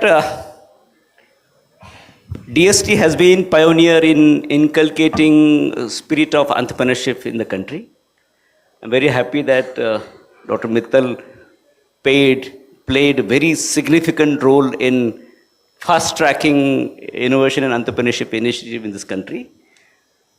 Most of the other ministries followed, and every ministry has a program now to promote innovation and entrepreneurship and promoting startups. I believe we represent not all, but some of those significant government bodies who are promoting startups. Now, we have to focus on what we can do to take it to next level. We have, earlier growth was very slow and steady, sustained growth. In last 10 years, we are on an exponential growth path. Now, but still, with our experience, we find there are some things that we need to address. And let's try to address some of the issues that I feel have been significant, and then those need to be addressed. We are world's third largest startup ecosystem. Number of unicorns, at the speed at which we are adding to unicorns is significant. And we have nearly 120 unicorns. Our study shows that not even 10% of real startups, they are into formal incubation domain. They are not within the incubators. So what you see within the incubator is the tip of the iceberg, 90% is below. How do you address that? How do you mainstream these entrepreneurs who are not into formal incubation domain? So that's one that I want you to address. Second thing is, yesterday somebody voiced it. If you see the unicorns, not significant number of unicorns have come out of incubators, formal incubators.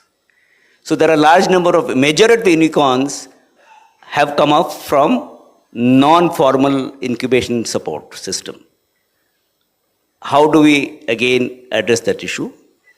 And third is, if you see the unicorns, most of the unicorns are either in fintech or they are into e-commerce. How do you make manufacturing startups unicorns?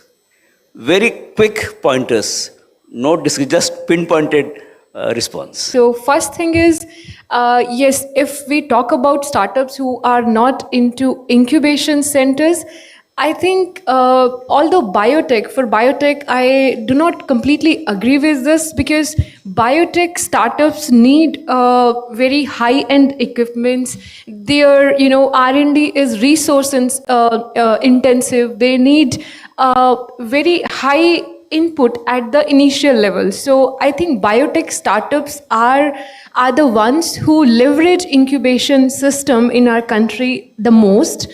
In case you feel that startups are not into the mainstream, I think there might be some things that our incubators lack. Then first, I would say incubators should focus on getting high quality certifications like GLP, GMP, and they should also cater to the specific needs of the startups. If any niche kind of startups are coming to the incubation center, so their demands would be different. So focus on that.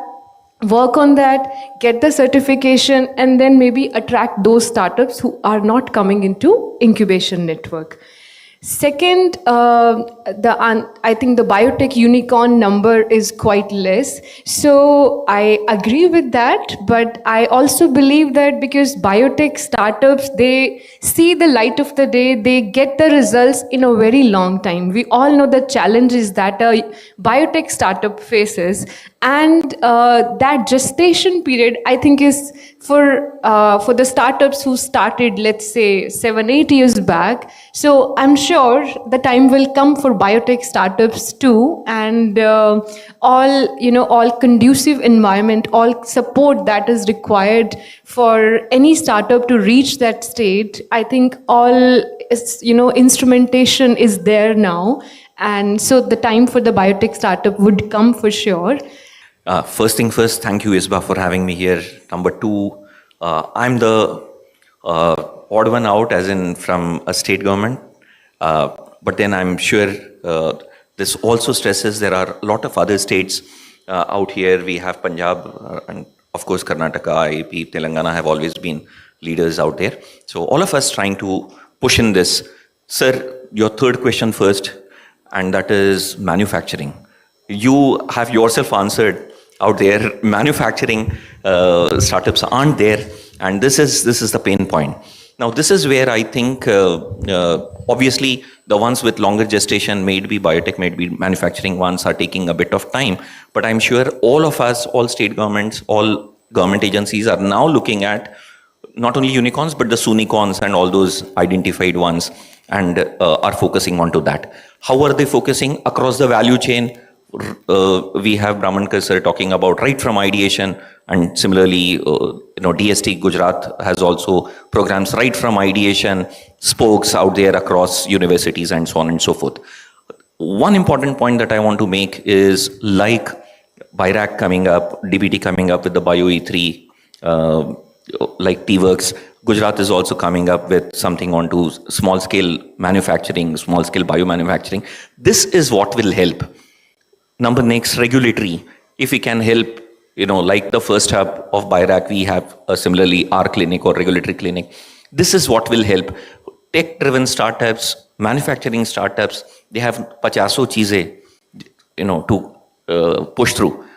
Only if we are able to do this, we will be able to reach out to unicorns and take them to the unicorn ladder. Thank you so much. I'll like to add later on. I would address the question where why many unicorns are not in our mainstream incubation. So first is, and very quick Not points. unicorn, many startups. Many startups, yeah. Not in the incubation ecosystem. Very quick points. One is that incubation centers need to have clear-cut bifurcation of 3 types of programs. It's pre-incubation, incubation, and acceleration. And the person who is handling pre-incubation and incubation, he should take pride into it that you are not funding startups. Whoever you meet in the ecosystem, it has become a very glamour thing. Okay, how many of you are fund and I handle funding. We should take pride in incubation. That is second point. So we should have clear-cut 3 programs. The first and second has to work with academia and entrepreneurship educators very clearly. Acceleration, you need not do everything. The second point is you need not do everything together. You have to collaborate with 25 accelerators in the country and do your accelerator program. You should bring everyone together. And third and last point is that we, organization like ISBA and sir, now you, Asian Association, we need to build this as an industry, incubation as industry. Unless we get qualified incubator managers and they take pride in doing all the groundwork, we will not be able to build this multi-layer ecosystem, which will attract everyone. Because if you run accelerator good, you will have existing startup inspiring the lower ones, but at the same time, you will have all those in the mainstream. That's all. You said we don't get qualified incubator managers. What AICT is doing for it? Yes, sir. We are launching a capacity building program for incubation managers through our innovation center, sir. Yes, we plan to train around 500 incubation managers. Are you full-time employee of AICT? Yes, sir. Are you full-time employee of AICT? No, sir. I'm not a full-time employee. So I'm an expert hired from this audience only. I wanted to ask some other question. Anyway, we'll come back to that. Mukund, please. Thank you, sir, for the opportunity. I think we work with a lot of incubators in the seed fund scheme, and I got a chance to put faces to a lot of names that I've been interacting with. On the question on why unicorn or fundraising startups are not primarily associated with incubators, my personal feeling is that I have seen startups that have a longer period of engagement with incubators are primarily research focused. Apart from that, the fast growth sectors, they see it in a very transactional manners. They do not have enough credit on what they can get out of incubation. And as a result, incubators are not known.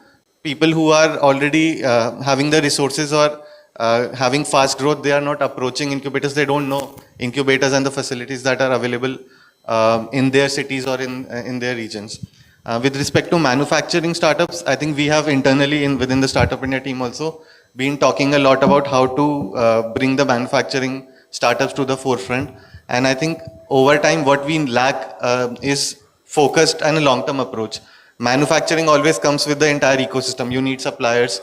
You need people who can, complete the entire value chain instead of just doing simple things. So a lot of government effort is also going into this from an incubation perspective also. We are thinking on what can be done so that manufacturing startups, their initial stage problems can be identified and solved. Okay, Dr. Arvind. So your first question was that why only 10? He represents one of the oldest organization, DST, who promoted startups. Yeah. So first question was why only about 10% of the startup are incubated in incubators. About 10%. About Don't take me in about just 10%. So I think this is based on one of the report published by the CREST and that.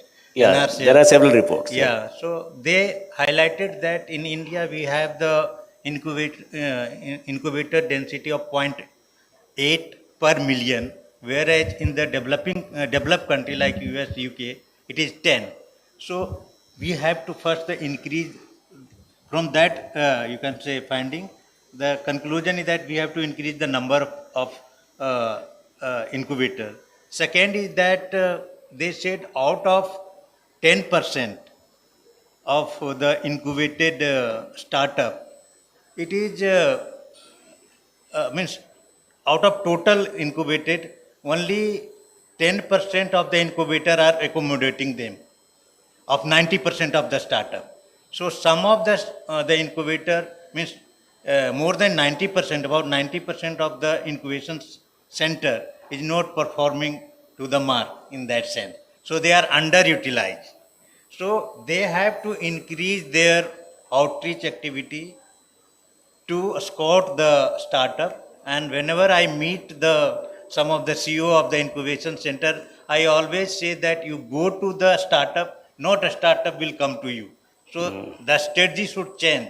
You have to go. Like whenever we are searching for the cricketer in IPL, we go to the district level and search the player, no? Good player. Similarly, we have to go there. And regarding Arvind, you have raised very important observation. Do you agree with Arvind? And everybody agrees that incubators are not performing to the mark. Okay, if you agree with that, only 10%. Very quickly, what is the solution? Yeah. If you agree, then answer. I think, but incubators should enhance their visibility. They should engage with the policy makers. They should be connected with them, and they should also that's my observation, that every incubation center should document the success of their incubation center. They should have that impact booklet ready. This will give a credibility of that incubation center. And when you come to, for example, if you come to Global Bio India, where thousands of startups are coming there to exhibit their product or technology, so you get to exchange your credibility and taking them on board. So that's the power of networking, I think. So yes, enhancement of visibility is required for any incubation center to succeed and to get more and more startups incubated. It's better said than done. Anand, yeah. Sir, I do not agree. I do not agree that incubators. I'm happy to say that you said that. Yes, sir. I wear two hats. So I also head an incubator, and we need to. I mean, this is Pandora's box, but anyways, are incubators enoughly supported in terms of manpower? Incubators do want to do a lot of things. They want to document. They want to be, reaching out to all corners or whatever, and so on and so forth. But then, and documenting, etc., etc. This is something really, a lot of huge wish list. But then incubators have not been able to do that. If you look at how many programs really support incubators per se, in contrast, you get to see so many number of programs supporting startups per se. So this is another aspect out there. Yeah, I too do not agree, sir. But one very important thing about performance. But initially, initially everybody said we agree. No, I agreed to the IPL model actually. Okay. Yeah. But one very important thing I think is that host institute, the educational institutions, they should not look at incubators only as a cherry on the cake, like you're wearing a jacket on your dress. Incubators are looked like that. So I think this kind of conferences should also somewhere invite. This was point of last AGM, Prasad. Okay, I highlighted that, but I did not know that time I will join MOE. So I said that we should write letter ISBA to UGC to host institute should treat incubators and incubator managers little well so that they perform. They are performing, but they are used as something like showcase. आप घर में आने के बाद घर का अच्छा corner दिखाते हो ना गेस्ट को, तो वैसे इंक्यूबेटर्स को यूज करना बंद करना. इंक्यूबेटर्स बहुत अच्छा काम कर रहे हैं. Sir, same. I would not say they're not doing a good job, but it's like, in my opinion, there's a potential to do a lot more. And if you look at the top performing incubators of the country versus people who are new or who have not been as active in the industry, there is a huge gap. And incubation professionals, so when we look at an incubator, generally the team, especially in the smaller incubators, changes quite a bit. So there is no long-term project at every incubator level. There is no professional association of incubation professionals. So even this is a place where incubators meet, but as an incubation professional, where do you go in your career? How do you develop? If you have a success story, how is you getting some return out of it? That perspective should also be looked at.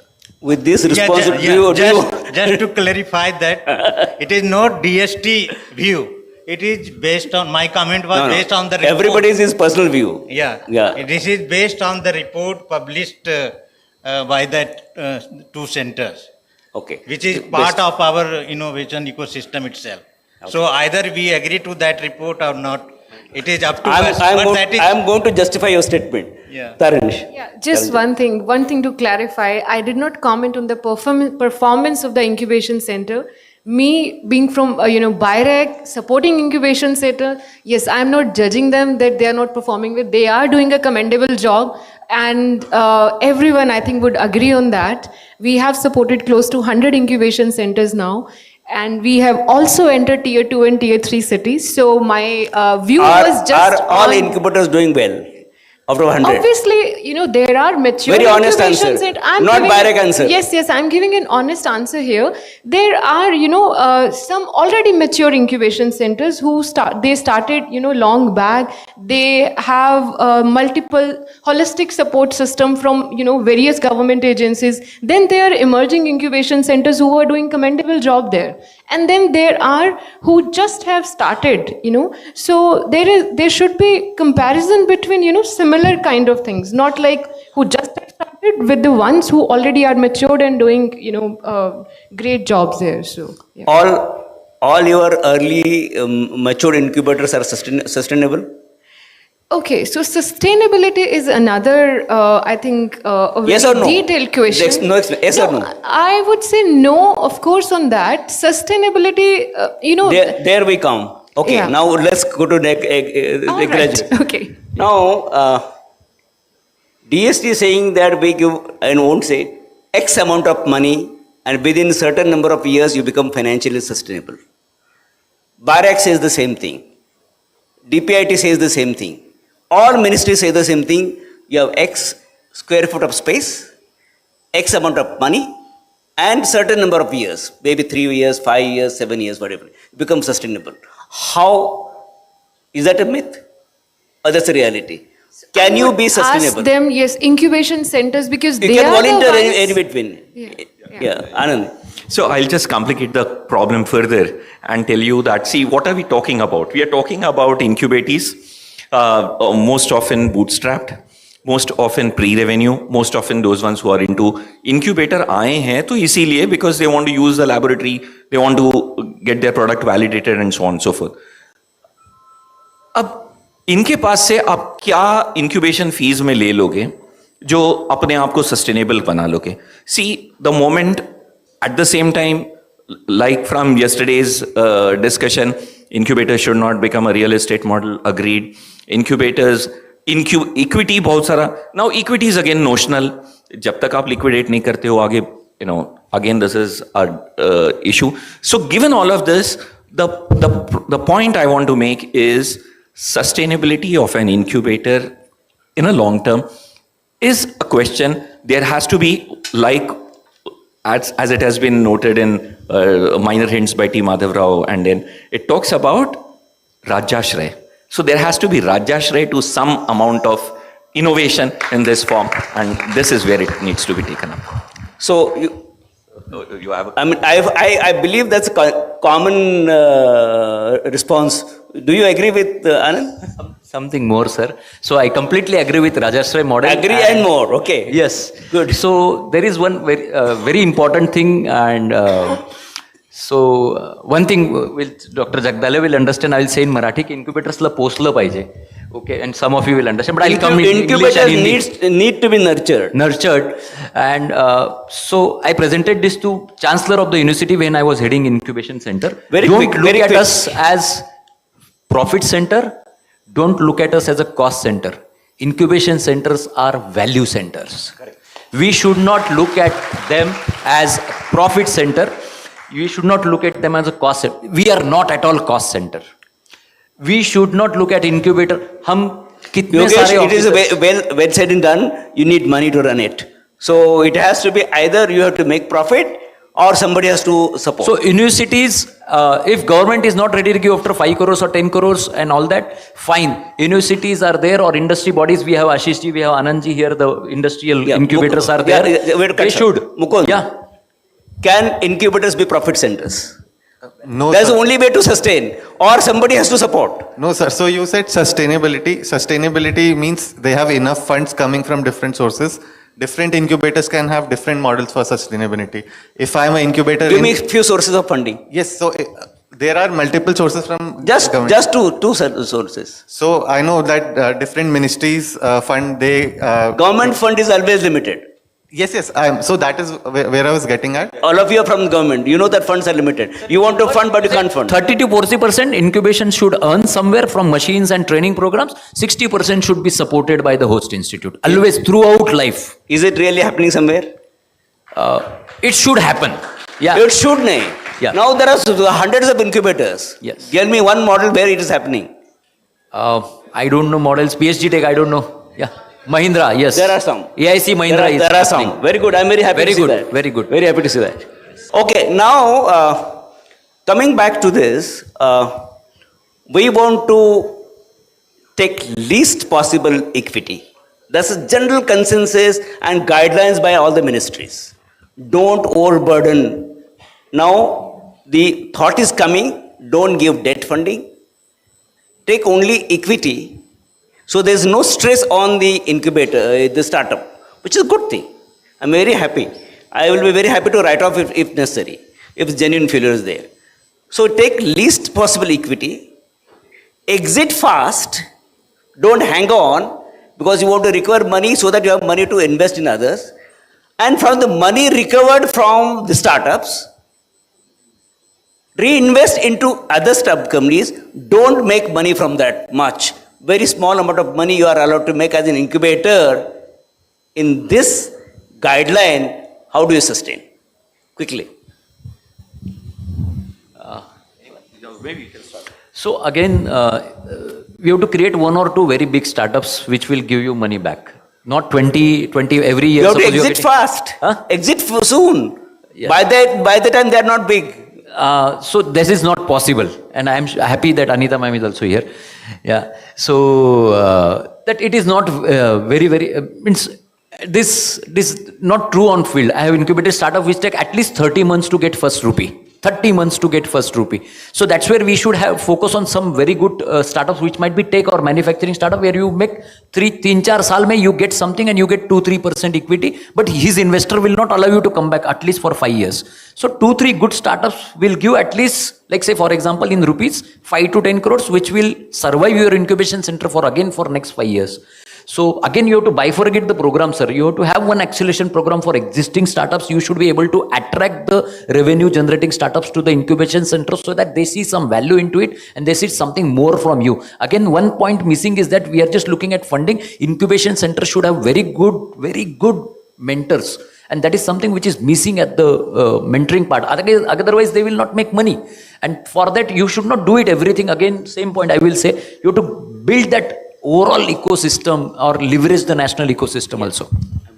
So I'll just quickly add to this, and this is where it is important to identify high value, from where will the high value come. And this is where we have tried doing something. We have now a research to rupees program or a tech transfer hub wherein we are trying to look at low hanging fruits. If this inspires some more, and then investors, and then angels, and so on and so forth. But this is how it can be taken up. So research commercialization cannot be done away saying this is a different ball game and incubation, but number one. Number two, there is a old OM of DSIR 2009 OM which allows educationists, which allows researchers in public organizations while being in public employment, they could be profitably engaged with startups and so on, which is not being practiced. This is something I think forums like ISBA, forums like governments should push this in. Now, only when researchers see some value into it will they support, and then you can imagine Just the way last question. Now, everywhere in the world, you need a proper ecosystem for startups to flourish, not only incubators. It's a startups only. And for ecosystem means you have industries on board, we have government on board, you have of course the education institutions on board, whether Silicon Valley, Research Triangle Park, Sophia Antipolis, STIC, Shanghai. These are ecosystems, not standalone education institution and incubator within the campus of education institution. We have some experiments in India, rather fairly good to study, but they are not real science parks, I feel, with the IIT Madras, IKP, good initiative. Do you think that this is high time for you to graduate from a standalone TBI on education campus to a research park, science park, catapults or innovation clusters? You represent government. Are there any plans? Very quick. So Gujarat has come up with a standalone incubator in a biotech park with this logic itself, and it looks forward to integrate all other incubators in the state and in the region possibly to take it forward. Even Faridabad also, there is an incubation center in the science and tech park. So I think we also see, sorry. For Lucknow, there is a science and tech park, but I don't see that only such kind of systems are going to completely give us the results that we are looking to. So there would always be mix and match. Are the industries on board? For RCB, yes, there are industries coming up. Many even startups. Associated with the That's startups? what I'm telling you. Very good. Yes, they are coming up there. MOUs are being signed up. Even recently, we had a investor connect over there. So such kind of whole ecosystem are being set up in the in the regions itself. So that's biotech needs very different treatment. It's a complete altogether. change ball game. So two things about plans very quickly. So we are launching through AICT also lab to market program. I think many universities and institutes are lakhs of square feet of place. We do not need more infrastructure. Same place we should practice like research to rupee and lab to market, which we are going to not only fund but completely enable through our innovation centers. Yes, so the policy is in place through innovation center. So we have established something. Are we going to welcome industries on campus of AICT institutions on campus? Yes, sir. Very good. And second, one more point, sir. Next conference means what is missing in the ecosystem, you said. One is that we would like to see 30, 40 accelerators also sitting here in ISBA. So every industry is running accelerator program or their own incubation program. So next is, and that will be great success of this, building this ecosystem. To come very quickly on it, next 2 months we are going to work with around 40 accelerators from MOE's Innovation Cell, bringing them on a platform where the academic incubation system will also directly get access to accelerators through us. Wonderful. Mukund? Yeah, one second. Sir, along the similar lines, we are also looking at incubator is not the only place where startups can go and get help. And academic incubators is definitely not the only model. We are looking at corporates that can, incubate startups. I know you're sitting with corporates. Wonderful. You want to say something? Under the National ICPS program, as well as the new quantum program, such kind of provision are being evolved. Yeah. So later on, we can see a complete ecosystem will be developed. Wonderful. At least in these two areas. Yeah. Thank you so much. I think we had a very vibrant discussion. I really appreciate the panel. To stay informed about the startup ecosystem, subscribe to My Startup TV. Do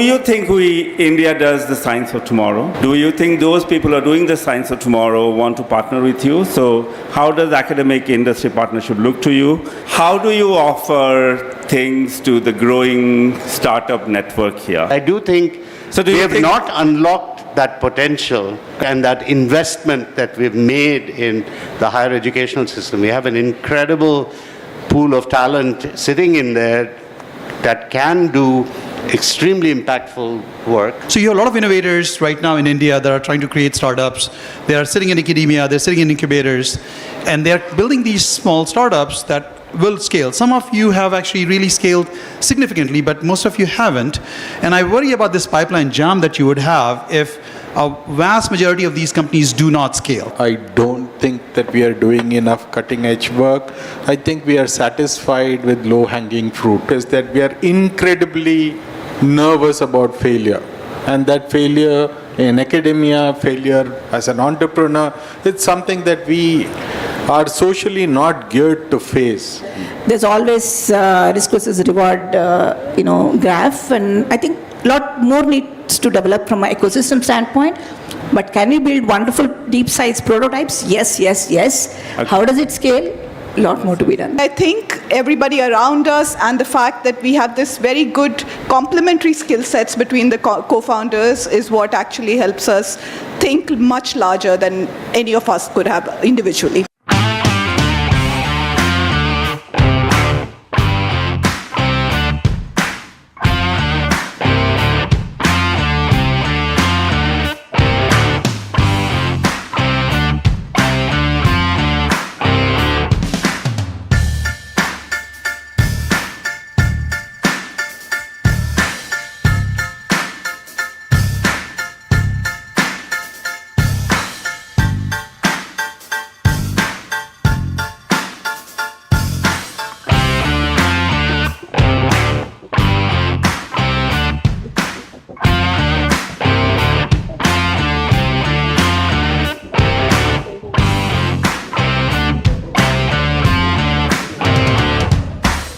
First, thank you for coming. This is about MedTech, and I'm not going to introduce each one of them. The operative words of this is written right there: scale and impact. If you were to come here 15 years back, like I started, and BTS is very close to me because my journey in India, as a professional journey in India, started here. You would possibly struggle to find many medtech companies. But now there are many, hundreds of them. Many of them are possibly at the cusp of growth. Some of them have grown incredibly well. Just recently, last month, you heard $65 million being invested in Cure AI. So we're going to deliberate on what would it take for us to really leapfrog, pole vault, all those wonderful adjectives, to be really at the high table of medical innovation, medtech innovation in the world. And look at the array of leaders that we have. All of them are very well known. Two of them have seen it all in the last 30, 40 years, stalwarts. Two of them are building AI companies in the last 7, 10 years. And we have a wonderful panelist all the way from Stanford here. So let me start right from my left, Professor Anurag Mairal from Stanford, then Professor Vijay Chandru from Strand Life Sciences and many other things. Laina Emanuel from Brainsight AI, Chandrasekhar Nair, whom we lovingly call Chandy, my current boss. Prof. Chandru was my previous boss, from Big Tech and Mall Bio, and of course Geeta Manjunath from Niramai. So a big round of applause for them. We've got an hour. It so happens that Professor Chandru's, this is his last year as the chair of the Biotech and Health Tech vertical for BTS. It's his swan song, he has seen it all. The way we have designed this program is 10 to 15 minutes of lead talk by Professor Chandru. After Vijay speaks, I'll again take over. We'll do a 25 minutes of Guftagu for David. Guftagu means, talking amongst friends. And then after that, obviously, we'll open up to you. So without losing much time, Vijay? Thank you very much. I mean, it's been incredible to be, of course, part of this whole conference and run the BioTrack for, I think, about 8 years now. And so it's time to hand off. But, I'm going to focus on the democratization of genomics, right? And I think David talked a little bit about this yesterday in the context of experimental man and so forth, and superconvergence. But I'll focus on my own journey, and I think if some of you might notice in the background there is the Constitution of India. We are just about to celebrate the 75th year of the Constitution being signed on the 26th of November. And I think part of the draw of, there are two grandsons of people who drafted the Constitution in this room today. And I think one of the reasons why we probably came back to India was that there was this draw that we had to come back and do something, right? So my journey into biotechnology actually starts with stepping out of the ivory tower, right? And the person who held the door open so we could step out of the ivory tower was Mr. Ratan Tata. And, Mr. Tata actually was the president of the court of the Indian Institute of Science and said, why aren't there faculty-driven startups here? Like I see at Stanford, at MIT, and so forth. So that night we wrote to the director saying that, we're ready. We have a lab that's pretty translational called the Perceptual Computing Lab, and we have technologies that we'd like to take out. What's the process? So the director said, we don't have one, but I'll appoint a committee. And so the committee started looking at this in 1998. It took us 2 years to actually get the companies going, but by 2000 we were up and running. And we built two companies. I won't talk much about one of them, which was to make the handheld Simputer, which was to try to democratize computing in India. But if you want to know more, go to Science Gallery, Bangalore. There's an exhibit on the Simputer, and you can find out more about it. So that was the impact. I think we introduced the meme of mobile computing and handhelds in India in 2001. Okay, so this was 6 years before the iPhone. And in fact, if you think about it, the iPhone has never won a lawsuit against Samsung because Samsung always says there was prior art, right? So I think it's, so impact-wise, I think it was an important development. And then, of course, there's Strand, and Strand is what I'll really talk about, but I did want to acknowledge the Gang of Four, right? And as we are sometimes called the audacious Gang of Four, because, I think this type of journey, pioneering sort of journey in academic entrepreneurship in India could not have, would have been much more difficult to do alone, right? But when you do it, with a gang of 4, it becomes a lot easier. And amazing guys. I mean, just the kinds of things that they can do. So Strand. Strand actually is India's first AI company. Not many people know this, right?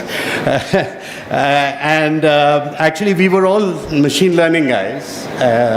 And we realized that biology was going through its 4th paradigm, and it just needed better data analytics. And as we used to say, biology is too important to be left to biologists, right? So sorry about that, but it's so we actually went about building the tools. The physical sciences had MATLAB, but the life sciences didn't have anything like that, right? So we realized that exploratory data analysis, machine learning, these were actually the platforms that were needed by biology. So we started building those, and actually, Agilent and Illumina and Strategene and all these companies essentially picked up our tools and packaged them and sold them. So impact-wise, this actually has over 35,000 citations because of, essentially became the gold standard tools for molecular biologists who were working on annotating the genome and various things. So a different type of impact, but we were a small, profitable company. So I think comfortably running out of Bangalore and having that impact. So I'll try to go faster.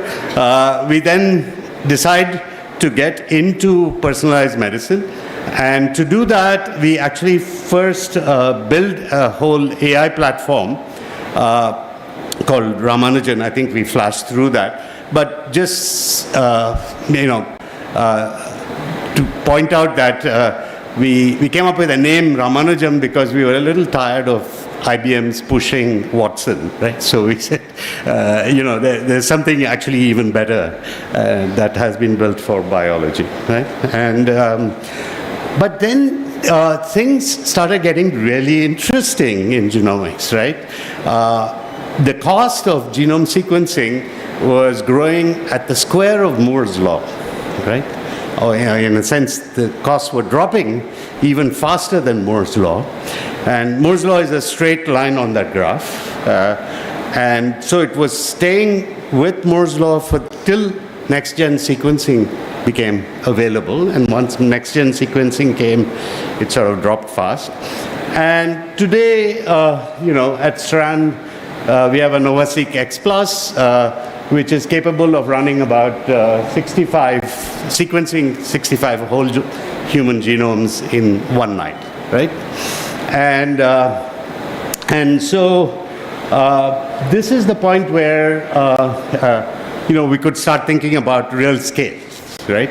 So first informatics, then diagnostics, impact in precision medicine, and then finally now ready to scale because democratization has happened. Oops, these are going a little faster than they should. But at this point, Mr. Mukesh Ambani approached us and said, I want to democratize genomics, and will you be the company, right? To do that, to take that forward. So, of course, this was an incredible opportunity, and we could see the cost of sequencing going down to $1 per gigabase, and we said that this is the time to really scale. So we signed up, and just to point out that the day the acquisition of Strand was announced in the markets, Reliance saw an uptick of 3.83% in its share values, right? Now, the point I want to make here is, of course, I want to claim that IISc actually created a deep tech unicorn, which IISc will never claim, but it's part of the IISc culture to not make such claims. But the fact is, that when you develop these deep technologies and you embed them in a commercial partner is when the value really comes out, right? I think it's very hard to think of even the gang of four to be able to do the full commercialization. And I can see Chandy nodding, and so hopefully he will corroborate this. But that is really the moral of the story, right? I think we have to keep creating these deep tech and technologies and innovations, and then for real impact, we have to embed them with commercial partners. And I think that's what I hope will happen, because that's the only way we're going to get rich before we get poor, right? It's a real challenge. I think Viksit Bharat is not going to happen unless we really think about how we get this type of innovation into commercial space. For some reason, it's refusing to forward. Okay, there we go. So I'm going to switch to the second story very quickly, a very short story here, but I hope it will start. Anyway, so yeah, right. So everyone knows of CRISPR as cleavage, and there you actually see a real cleavage happening. Electron microscopy actually photographing the break that is made by CRISPR, and this it's done 2 or 3 times just to show you that it can happen in seconds. It can take up to a minute, but it happens. And look at this last version. Last one will take about 20 seconds, I think. There we go, right? And but there's also something else that happens in CRISPR, and that's called transcleavage, right? And for that you use slightly different enzymes, the Cas12 and the Cas13, and I don't know this. There we go. Oh, sorry, it was starting, but it stopped. Yeah, there we go. And the video is not important. It's a cartoon which actually shows that after it does cleavage of one of the strands, then it becomes like a Pac-Man. Any reporter, any nucleic material will get cleaved on that Cas. So then you can have reporters with fluorescence and you can read out. But the thing is that the first match has happened with the CRISPR guide, so you've detected that pattern in the sample, right? And so that leads to a detection mechanism. Of course, Sherlock, Mammoth, and in India, I think Feluda, all of these tried to use this to build a diagnostic kit. PathCrisp is the platform that we're building at CRISPR Bits for doing this. If the slide will change. Right, there we go. So PathCrisp, is actually working on various aspects of detection of, I think this is looking at salmonella, but it works for all kinds of nucleic detection problems. I think you saw the videos. This is the kind of medtech future that we'd like to build at CRISPR Bits. This is patented, so now I can show it to you. It's actually a microfluidic device with it's electrowetting, so it actually has an edge computing layer below it. So this will eventually be a chip that can detect up to maybe 50 different nucleic patterns in one test, and have edge computing in the chip, so it can do the optical scanning, it can connect to the cloud, etc. And so this is where this would really have impact and scale once it gets ready. I think we're entering this whole area of tech bio now.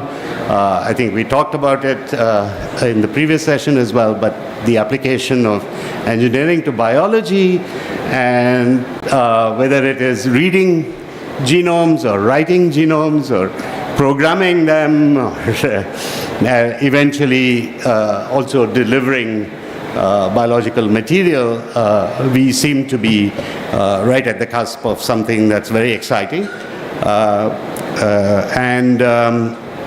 And I think we talked about this at the Science Gallery the other day when David spoke, and we had the panel discussion. But this is India's time to really think about how to leverage this superconvergence, and of course, I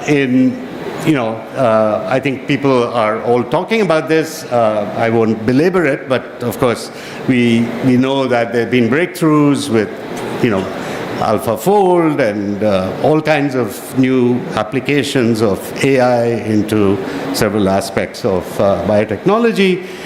This is the vision. I think, can we actually create something like a microbial repository around which we can build multiple application streams? We are calling this bioconvergence pioneering, and that was launched at the gallery with David's talk there, and and look forward to working with several of you on this.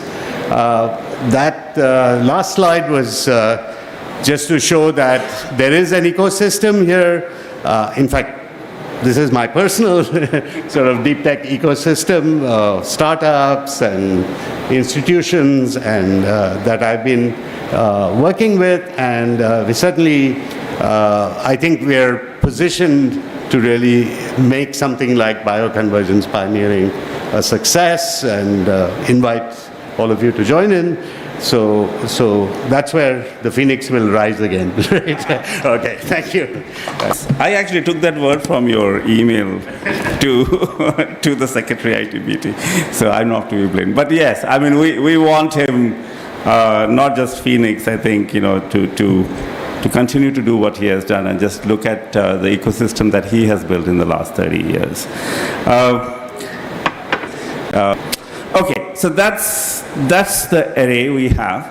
I would start with the first query is, and I think it's 2 rounds, and after that we'll open it to you. And I'll start with Geeta. Tell us about how do you, so the operative word being scale and impact. From your vantage point, how do you see scale and impact? Of course, you can spend some time on Niramai, what you do, and what do you think are the things that come to your mind when scale and impact are? Sure. First of all, it's great to be on this panel. Thank you, Satya. And I just have to say that I was just still at IISc when Professor Vijay and the gang of 4 that he mentioned, and really the 4 professors stood out among all the thousands of professors there. And correct. I forgot to mention, Geeta did her PhD from IISc. Yeah. Anyway, so that was so nice to see that thing. So coming to the question, or before that, at Niramai, we've developed a new method of detecting breast cancer using AI on medical images, particularly a new type of imaging called thermal imaging. So we just measure the temperature variations on the chest and convert that to a breast health report automatically using AI and machine learning, deep learning, and all the good stuff. So having said that, today we have just entered into 20 countries, and we are probably one of the very few startups which have got both Europe and US clearances for an AI as a medical device, software medical device, as we say. Okay, so when Satya mentioned about scaling, impact, and of course health tech, 3 things came to my mind basically. One is, for scaling any medtech innovation, we need to build trust in the patients, trust in the doctors, and also the channel that takes us to the patients, etc. It could be government or corporate and so on and so forth. So how do we build the trust for a medtech device?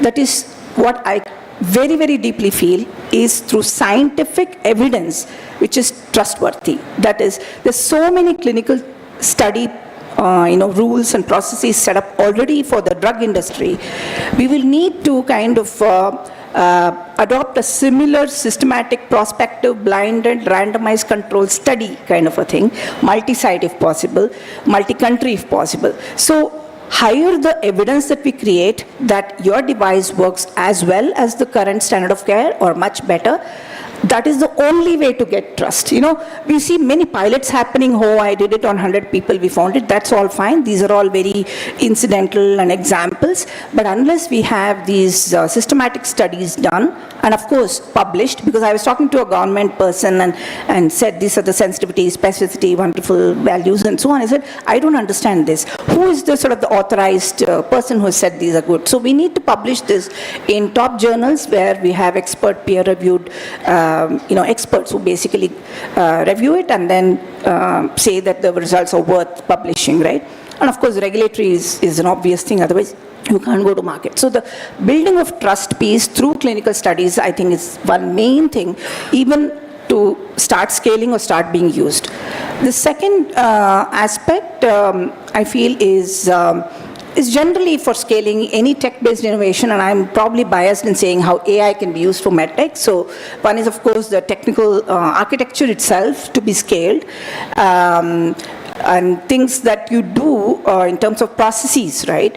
That has to be scaled. Initially, I was thinking, oh, what is all this ISO and GDPR? I mean, it's so boring, you need to do the process. But trust me, though we were forced to do the ISO 13485, it helped us build the scale in the processes, so we don't have to really run around and make sure all the people are talking right way and so on. So the process helps you make not just the technical architecture cloud and all the good stuff, but also the process of delivering to the customer being scaled and so on and so forth. And the last bit of business scaling piece is more in terms of either you do have a huge business development team yourself, or we have a small team and we chose to work with partners who have had more experience doing it. For example, with Chandy's team, Mallbio, we have a global partnership to go to market as well. So it could be either direct or indirect channel. But so you have the scaling in technical level, scaling in processes, as well as scaling in going to the market. And the last bit is really in how do we make money, because the point here is about scaling an impactful innovation. So we want to be able to reach, at least my vision is to reach every lady on earth and stop deaths due to breast cancer. It sounds audacious, but I feel you can stop deaths due to breast cancer if we are able to enable a stage 0, stage 1 detection of breast cancer itself. And that is possible only if you can make this screening test possibly done every year or at least every alternate year to every lady on earth. And that requires the cost to come down so much that probably somewhere it may even hit your own, the price to come down so much that it hits your costs of making it itself. So you need to have some kind of differentiated pricing level, so you're able to offer the solution at a price point of, if you're doing lakhs of women, we can actually offer it at 25 rupees, whereas a mammogram is today offered at 3,500 rupees. So 100 times, impactful cost cutting can be done. But how are we sustainable with that? One, of course, is the volume. Second is we came up with this differentiated pricing for differentiated information. Okay. So we have different types of, for example, patient reports. In a hospital setting, we give full detailed report with markings, images, scoring, everything. Whereas when we actually want to work at really scale level, we just give a triad solution, which is what is needed at the end of the day in the rural areas, where you can bring the right people to at the right time to the hospitals and so on and so forth. I'm just sort of cutting short all this given the interest of time, but these are the three main things that just struck me when you said scaling, medtech, and of course impact. And the last bit is the innovation.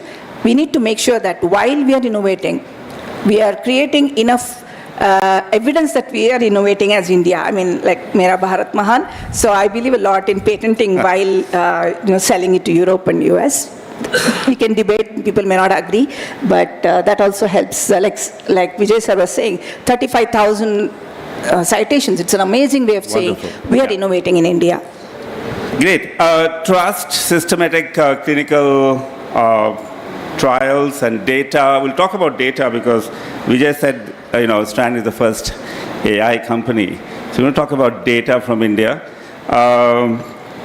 How do we have the cost advantage in 10, 15, 20 years? Would we sustain that? We'll talk about that a little bit. I'll just do a bit of a puzzle for the panelists so they know who's going to have the last word. I'll shift to Anurag now, and then I'll shift to Chandy, and then to Vijay. I've given you, and then Laina will have the last word of the first round. Okay. So Anurag, you work with the School of Biodesign or Center for Biodesign at Stanford, has been very instrumental in seeding biodesign across the world. How do you, when you train biodesign fellows, when do they start thinking about scale? Okay, and is it a reality only later on that or do you induct them into thinking of scale very early on? What has been your experience? Yeah, I think that's a great question, Satya. And the answer that I'm gonna give is informed by three of my experiences. One is at J&J, where I worked in developed markets, building devices and medical technologies for the global north, I guess. Second is the biodesign work, of course, that you talk about. And third is Path, the work I did at Path in building technologies for global south, for LMIC settings. The training that we do in biodesign, it's needs driven, and often it's seen as a linear thing where you do unmet needs finding and then you come up with concepts and then you systematically build the product and then you bring it to market. It's actually not linear. It's actually more cyclical and iterative in many ways, actually. And so you need to start thinking about, and this is what we do with our innovators, especially in markets that are not well developed yet. Because in developed markets, if you have an unmet need, a clinical unmet need, the likelihood of that becoming a market unmet need is also very high. So you don't need to worry as much about it. But if you are doing this in India or in South Africa or even China about 15, 20 years back, you really need to worry about whether clinical need is also translating to market need. So that's actually a really critical training and something that we've been doing in India. So we started the India program in 2007. First 8 years, we just trained innovators. They came up with technologies. And we realized very quickly that these innovators hadn't been thinking about the scale in the same way that we are talking about here. So we started working with them. And there are 7 or 8 barrier buckets that you see in markets that are not developed that you need to be training about: the talent, the infrastructure, the training, these different sort of buckets that you need to train them on. And so that has become a part of the training that we do. We've done what is called Founders Forum, and Cure AI is part of that, and there's other companies. And what we have seen is that once you start making them think about scale from the get-go, from early stages of product development, they avoid many of the mistakes that new innovators tend to make. So that's actually a very critical element of training that we do now. Thank you, Anurag. Exactly. I mean, we are training. To the panel, Laina has been an entrepreneur first too. And most of them have had an academic touch as well. By the way, Big Tech also at some time was within the boundaries of IISc campus. And we train startups and innovators, perhaps without even, they have the hammer and they think that everything should be a nail somewhere, right? This is where I want to bring in Chandy. The product that Big Tech did is now in 81 countries. Okay, and this is a proprietary product. It's PCR, as many of us heard during the COVID times, on a ceramide chip. What do you think, Chandy, from the vantage point you had 7 years back or 10 years back to the vantage point you have today? With, of course, we are, Big Tech is a mall bio company, got invested from Temasek and Motilal Oswal. Temasek funded $87 million. That made mall bio a $1 billion company, a unicorn. What's your take in the last 10 years of seeing this, of your own journey? First of all, Satya, I don't think anybody can be your boss. You are the boss man in this room. So, small correction to that. I've been incredibly fortunate to work with people like Satya, Vijay, Geeta, so many others in our ecosystem, but it's nice to see so many of them on the same panel. See, we started Big Tech 25 years ago to date, I think. We just finished 25 years. And our mission at MallBio remains the same as the mission that we started off when we started Big Tech. That is to enable diagnostic-led therapy and enable a rapid return to wellness, and do this at primary care levels. If you look at India, India is the capital of every known disease that you can think of, whether it is infectious, whether it is metabolic, whatever. Correct? So there is the market opportunity. But all of this market opportunity is extremely fragmented. The biggest consolidator of this market opportunity is public health. And to get into public health, like Geeta very aptly mentioned, you have to generate mountains of evidence. And you to actually create something like a WHO approval, and WHO does not actually approve too many products. It's only a handful of products. Or you're required to get a US FDA approval or something at that level where the world can trust your product. 10, 15 years ago, let me just switch to 2010. By 2010, we had a PCR that could actually run with clinical samples in any setting and produce results in less than 1 hour. And during H1N1, which all of us forgot about, 2009, when we had H1N1, there was no way that you could get an H1N1 test. People were dying in hospitals, and people were calling me up and asking me to run a test on a platform that was not even completely ready. Okay, from then to today, the amount of evidence that we have generated on our platform has been humongous across countries, across, I think, hundreds of thousands of tests. And that is what it really takes to create enough of evidence to create impact globally. And I think that as a country, we still have some way to go. There is a lot of effort happening now. We have a WHO collaborating center in Vizag. We have a lot of things happening in this country today. But we have to generate that kind of evidence. We have to build in India, and we have to build for the world. If we can build in India, I can guarantee you that the world is our market. If we can build those kind of products. Yes, it takes a lot of effort to go beyond thinking of innovation. As innovators, I think, as an innovator myself, for me, the innovation is the most important. But the biggest thing that I have learned in my 25 years is to give. If it is your baby, let that baby fly. The more you hold it close to yourself, the more it will die. Is this what you are aligning what Vijay ended his talk by saying, the gang of four embedded in Reliance, so that there has to be a commercial arm? Absolutely. I think there has to be a commercial vision for a product. Your early innovation is just your early innovation. If you have done your homework right, you would have possibly built something that has potential, but that potential has to be unlocked. I'll stop there. Great. Thank you. So you can all say, everybody is saying data, trust. Do we have the capability to generate data now in India? Clinical beds, clinical testing sites, all of that. Maybe we won't have time to discuss. I'll just take that thread what both Geeta and Anurag and Chandy just mentioned to park it with Vijay here. And Vijay, if you had to do something different, if you had to start Strand 2024. I'll just pause there. You know the question. What would you do? I probably wouldn't start it. You wouldn't start it? Let's take a more optimistic view. Okay.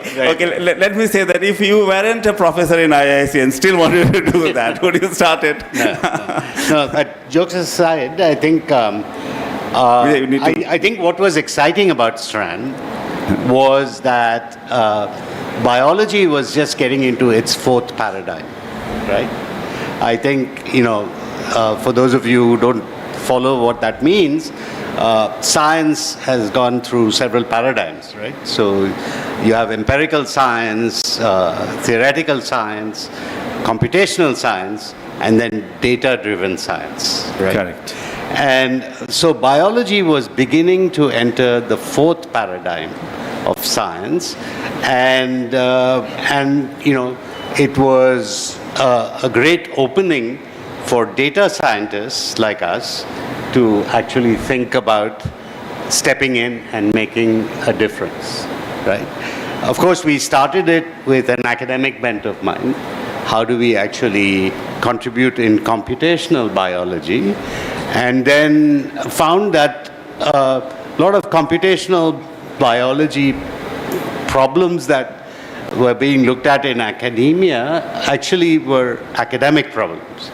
And so we started consulting with companies, and that actually got us to understand better what exactly was needed out there, and that's how we became confident about actually launching a company in that space. Today, I think you know, it's a very different situation, and you know, if I were to start something like Strand, I think there's so many exciting things that Strand is doing as well. So you know, it seems like that you know, the innovation potential is just still enormous, and I think. But you know, it's certainly what I would do today if I was starting out in the space of genomics is build a sequencer, right?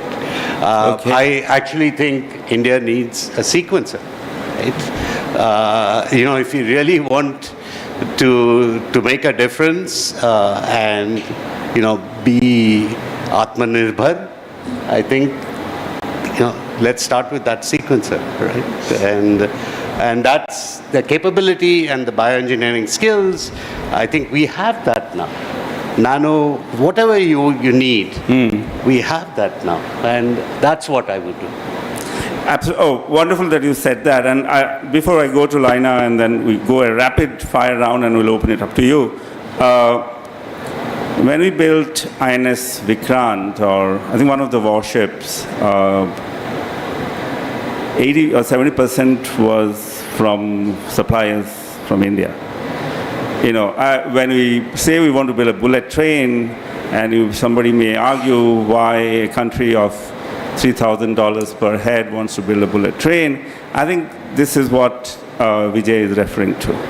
The kind of complex projects you do, you start skilling the whole society around that, right? And getting that. We'll pause there. Lina here, you know, she's just, I won't name names, but she's just closing funding round of $5 million in the last, hopefully in the next 2 to 3 weeks, fingers crossed. I've seen Lina since her very early nascent days in Brain Sight AI. So, and it's also an AI company that, you know, says AI at the end of the company's name, right? How do you see it, Lina, in terms of the next, what you have gone through in the last 5 years, and how do you want to scale? First and of all, how easy it is to get your 5 million? Not at all. First of all, I want to thank you for inviting me here. A lot of the people here I am with are people I have really looked up to over the years. So Professor Chandru, Dr. Geeta, all of you have been people I've looked up to and learned from. So I'm going to go backwards on your answers. In terms of answering the question of how easy is it to get to $5 million, not very easy. I think from the very beginning, what was drilled into us, and I think India and in general, there's this whole startup ecosystem of accelerators that we've been part of, and especially during COVID when nothing else was working for us, we were part of a number of accelerator programs who drilled into us the idea of thinking scale from the very beginning. So to give you a sense of what we do like Dr. Chandru, we are building a platform for connectomics, a kind of omics which is about looking at the functional connectivity and structural connectivity of the brain. And it has a vast number of uses in medical, non-medical, and so on. Now, we started with looking at medical, and that was the toughest because building a medical connectomics, as Dr. Geeta said, was you had to think about CDSEO, you had to think about ISOs, you had to think about FDA, and the kind of accelerators that we were part of. We were thinking of FDA from the very beginning, and it was like, and none of us had experience in it. My co-founder was a scientist who had just completed a PhD, and I had come from a background of thinking scale always, so I had done operating system design and always thought of technology at scale. I had worked with public health and so always thought of healthcare at scale. I had done an MBA and so thought of business at scale. So when the two of us came together, we had complementary skill sets, but no idea of how to build a medtech company, how to build trust, how to do ISOs, how to even think about FDAs. All of that was so new to us, but we persevered, and I think the idea that this is such a powerful technology and that it's being built from India, and we are one of 2 worldwide companies doing this kind of work. So the fact that, as my mother used to say, if you aim for the moon, you'll at least reach the rooftop, right? Like, so we aimed to be the 2nd worldwide company to get FDA for medical connectomics. And we are getting there. And so when we kept our scale high and when we kept our ambitions high, we somehow managed, the whole team, all young people, really young people with stars in their eyes, who are figuring out how to do each of these steps. It has been incredible, and I think, and the more you achieve, the more people expect scale of you, so you just kind of keep building on your scale always, so yeah. Great point. Okay. We have 15-20 minutes left. I really want to open it up. But before we do, the 3 questions, the panelists can pick. Multiple choice question is, they probably have done that all before they got into the JEEs and engineering. They're good in MCQs. The 3 questions is 1, and each of you can take 1 or 2 questions to answer, but please be brief. Do you think India does the science of tomorrow? Okay, number 1. Number 2 is, if India does the science of tomorrow, do you think those people who are doing the science of tomorrow want to partner with you? So how does academic industry partnership look to you? I've been helping Chandy to do that. Third is, almost all of your companies have become big, at least 2 of them are really big. The others are in the process of becoming big. How do you offer things to the growing startup network here as a platform yourself? So things like Accelerator or the Edge program that we did, Chandy. So those are the 3 questions. Do we do the science of tomorrow today in India? If we do, are those people who are doing it happy to partner with you all? So let me start with Vijay, then I'll go to Anurag, and then Chandy, then Geeta, then Laina. If Laina complains, then I'll bring her in between. Okay. Yeah. Go ahead. Yeah, no, I think, are we doing the science of today and tomorrow, right, in India? Oh, sorry. Are we actually at that edge of science and technology? I believe we are. I mean, there is absolutely. I think we're certainly there in academia, right? We are. I think the bridge from that cutting edge in academia to commercialization, to enterprise, to industry for that impact, I think still needs to be built. And I think this was discussed in the last session as well. And, and I think Vikraman had this idea that, we should think about the 1,000 sequencers kinds of C camps, right, all over. or IKPs, and how that would create that translational edge. I think I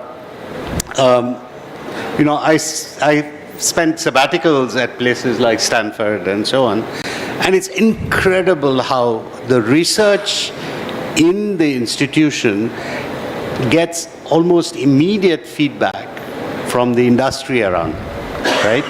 So I was at the Information Systems Lab, and every few weeks there would be an interaction with the CTOs of, Facebook, Cisco, you name them, and students, PhD students and faculty would be presenting what they were working on, and someone from the audience would say, well, tweak the problem a little to go in this direction, and it will have impact, right?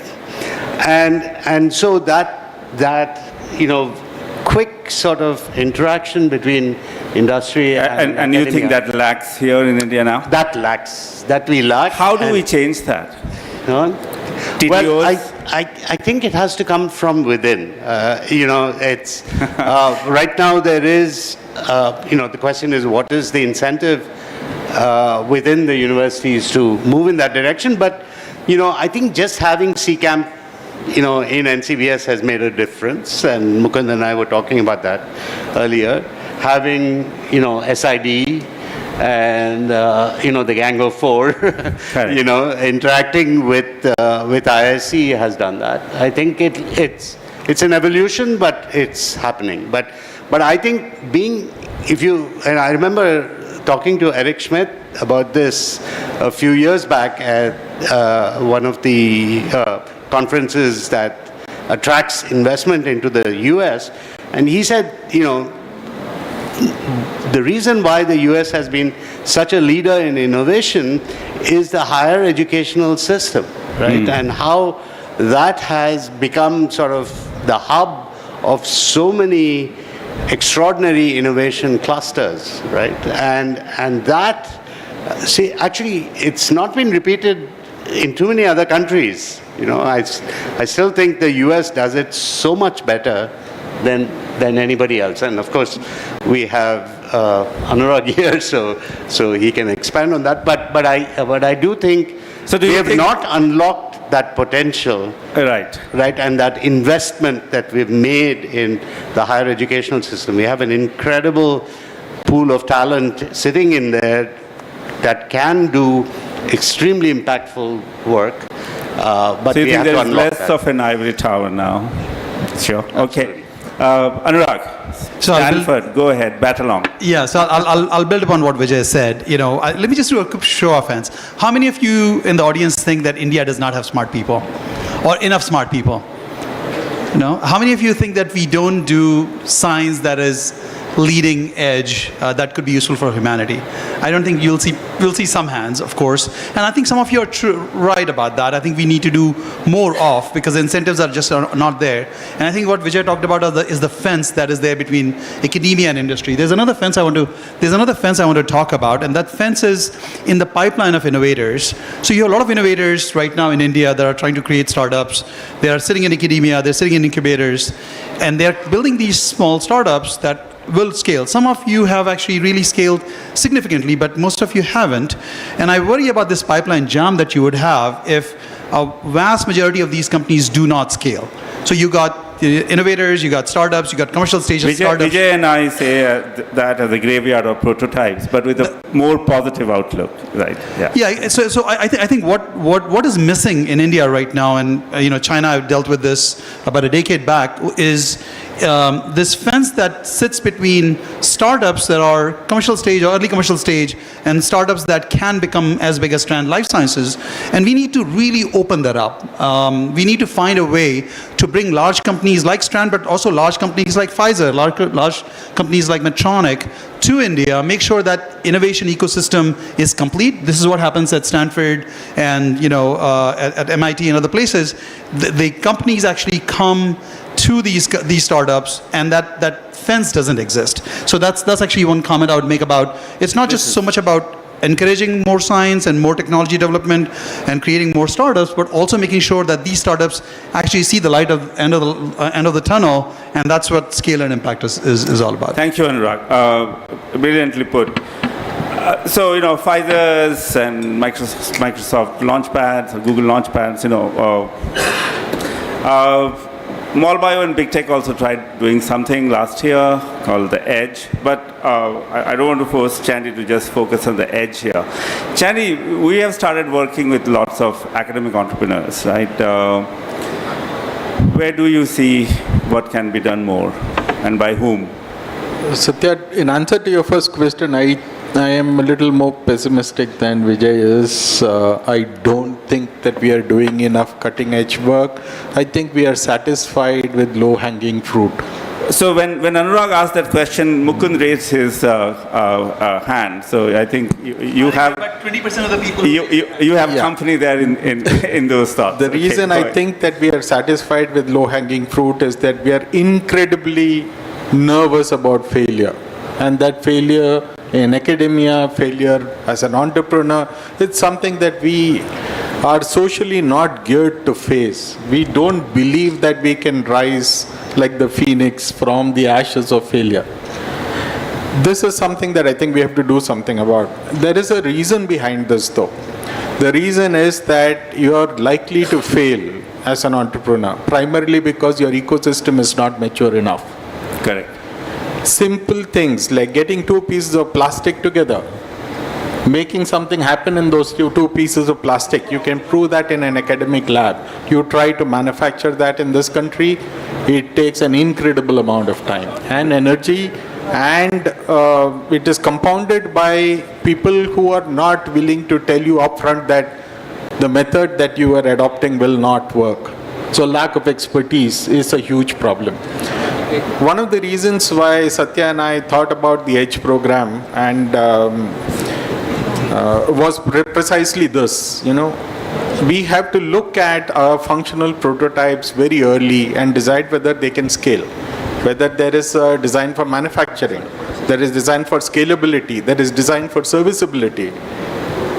Okay, many of us are all focusing on point of care. I think that is the flavor of the day. But let me tell you that if your device is in the middle of a wildlife sanctuary and it has to work, it better work, or it has to be easily serviceable. But we don't think of some of these things, isn't it?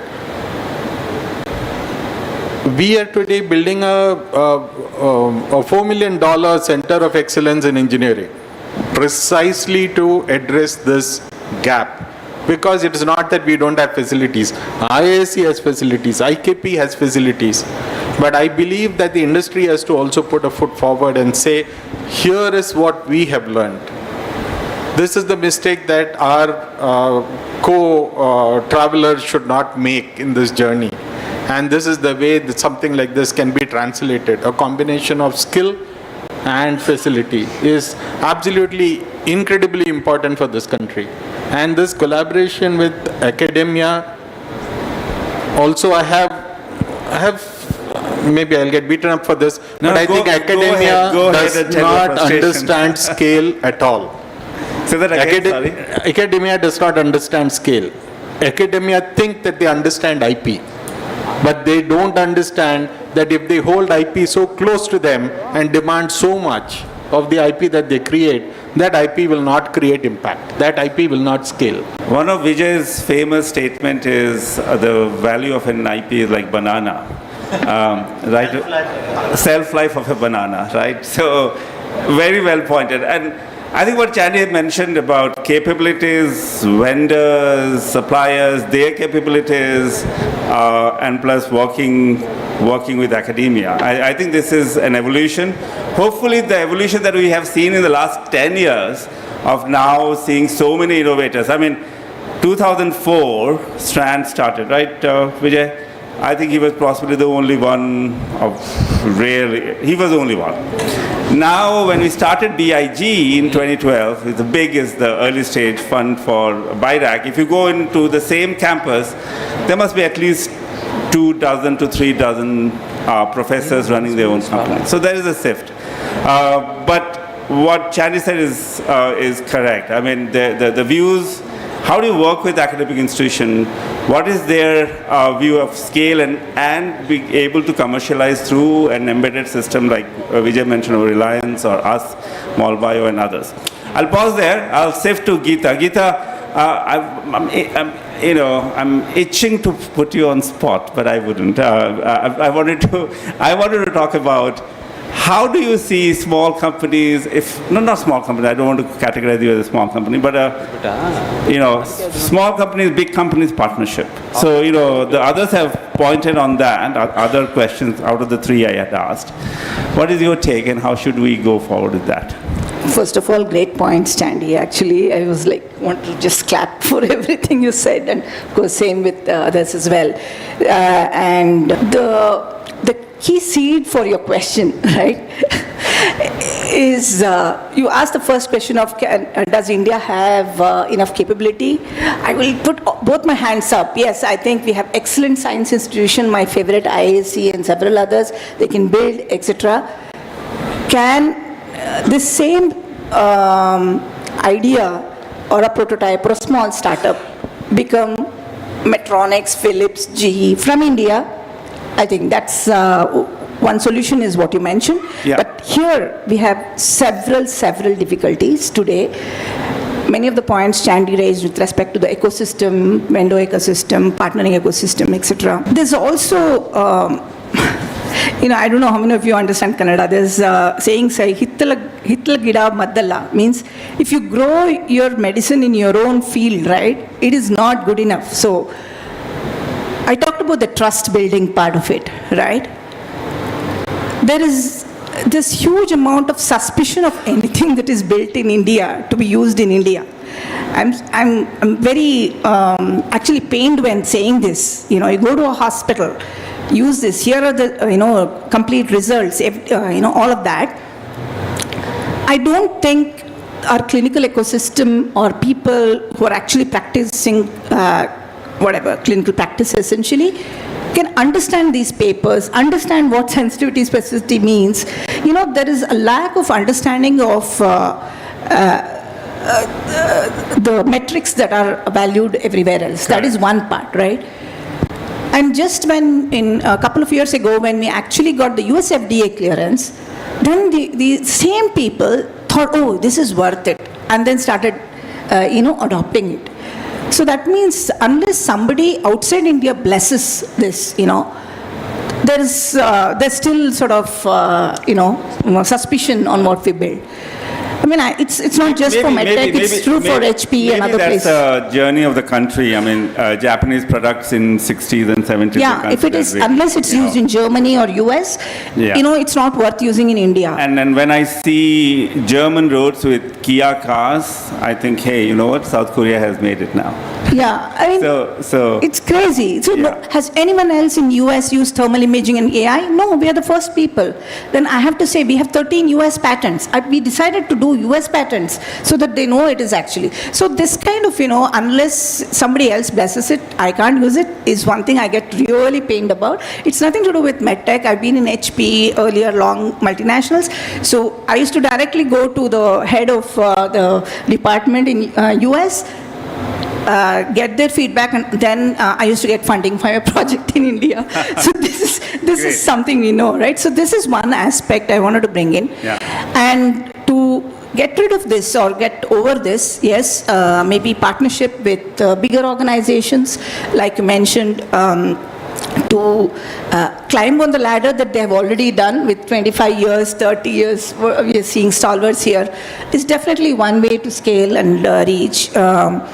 As long as big fish and small fish issues don't happen, right? We need to keep the identity, and we should not lose the vision that we have for the small. And the last bit here is also the funding ecosystem.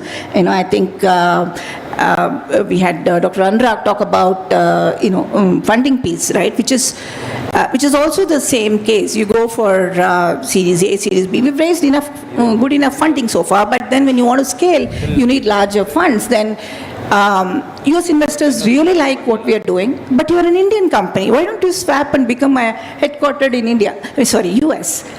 So there's a lot of these issues we need to solve. We need to have more risk-taking investors as well. There's always risk versus reward, graph, and I think a lot more needs to develop from an ecosystem standpoint. But can we build wonderful deep-sized prototypes? Yes, yes, yes. Okay. How does it scale? A lot more to be done. Great points. I think, big fish, small fish, capabilities, all that. And of course, the brand image of Indian products, right?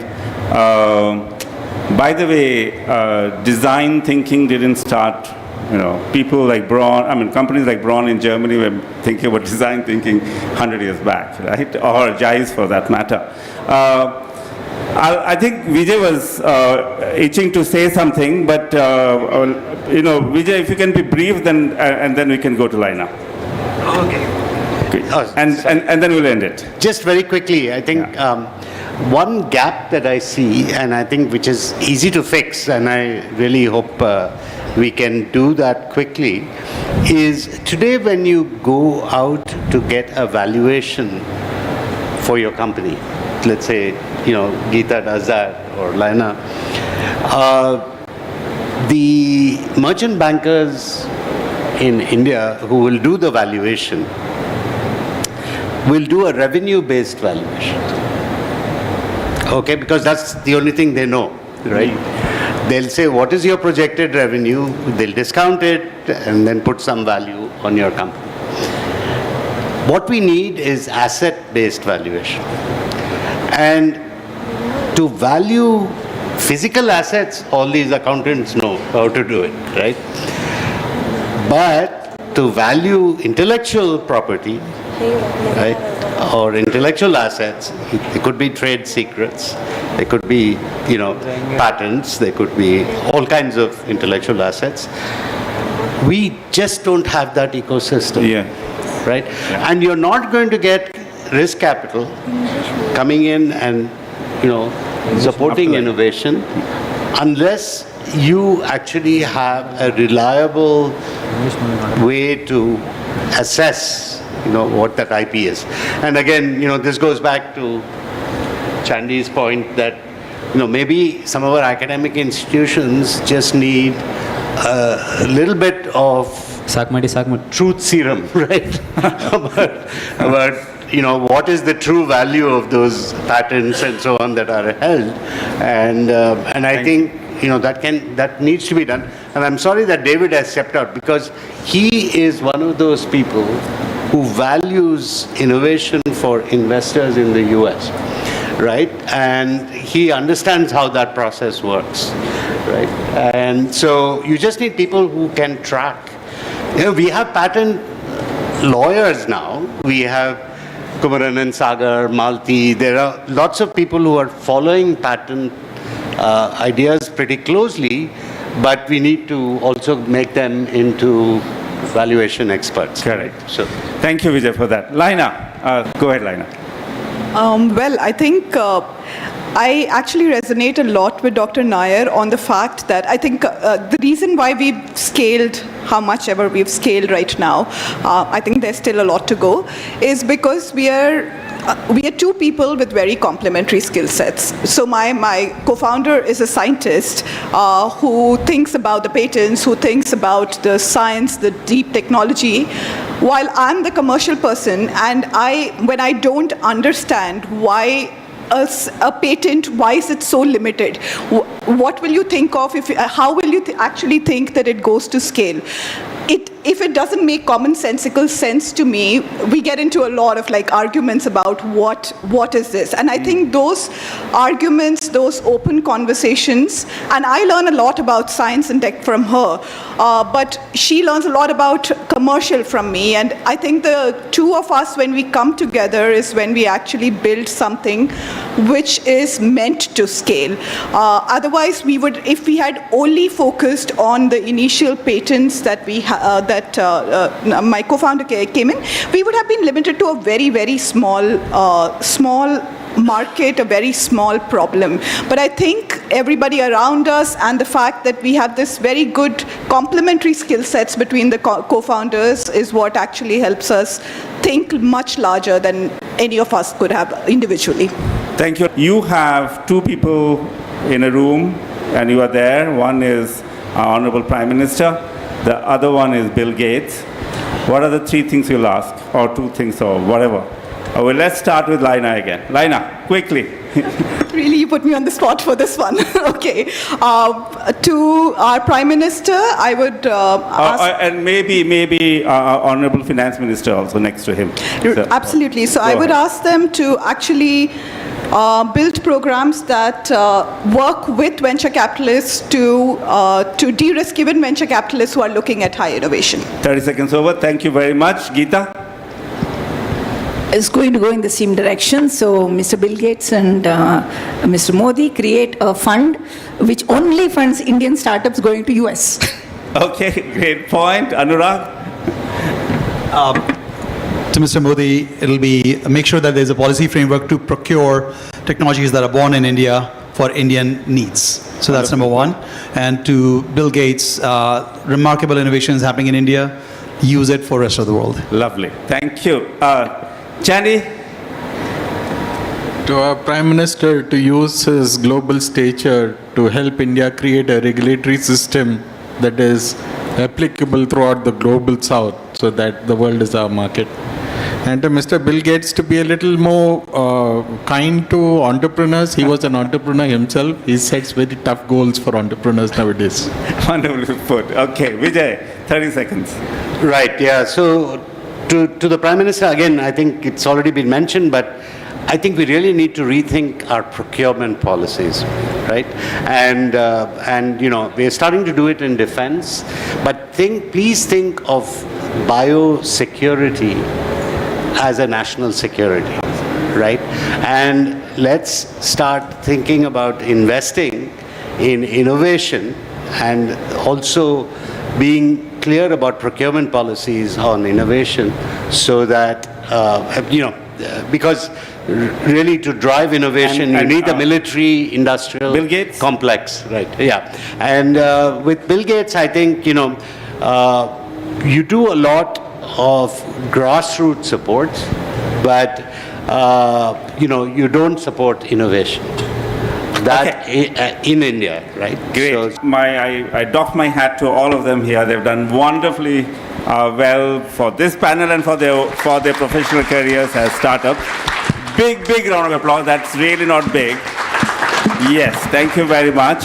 To stay informed about the startup ecosystem, subscribe to MyStartupTV.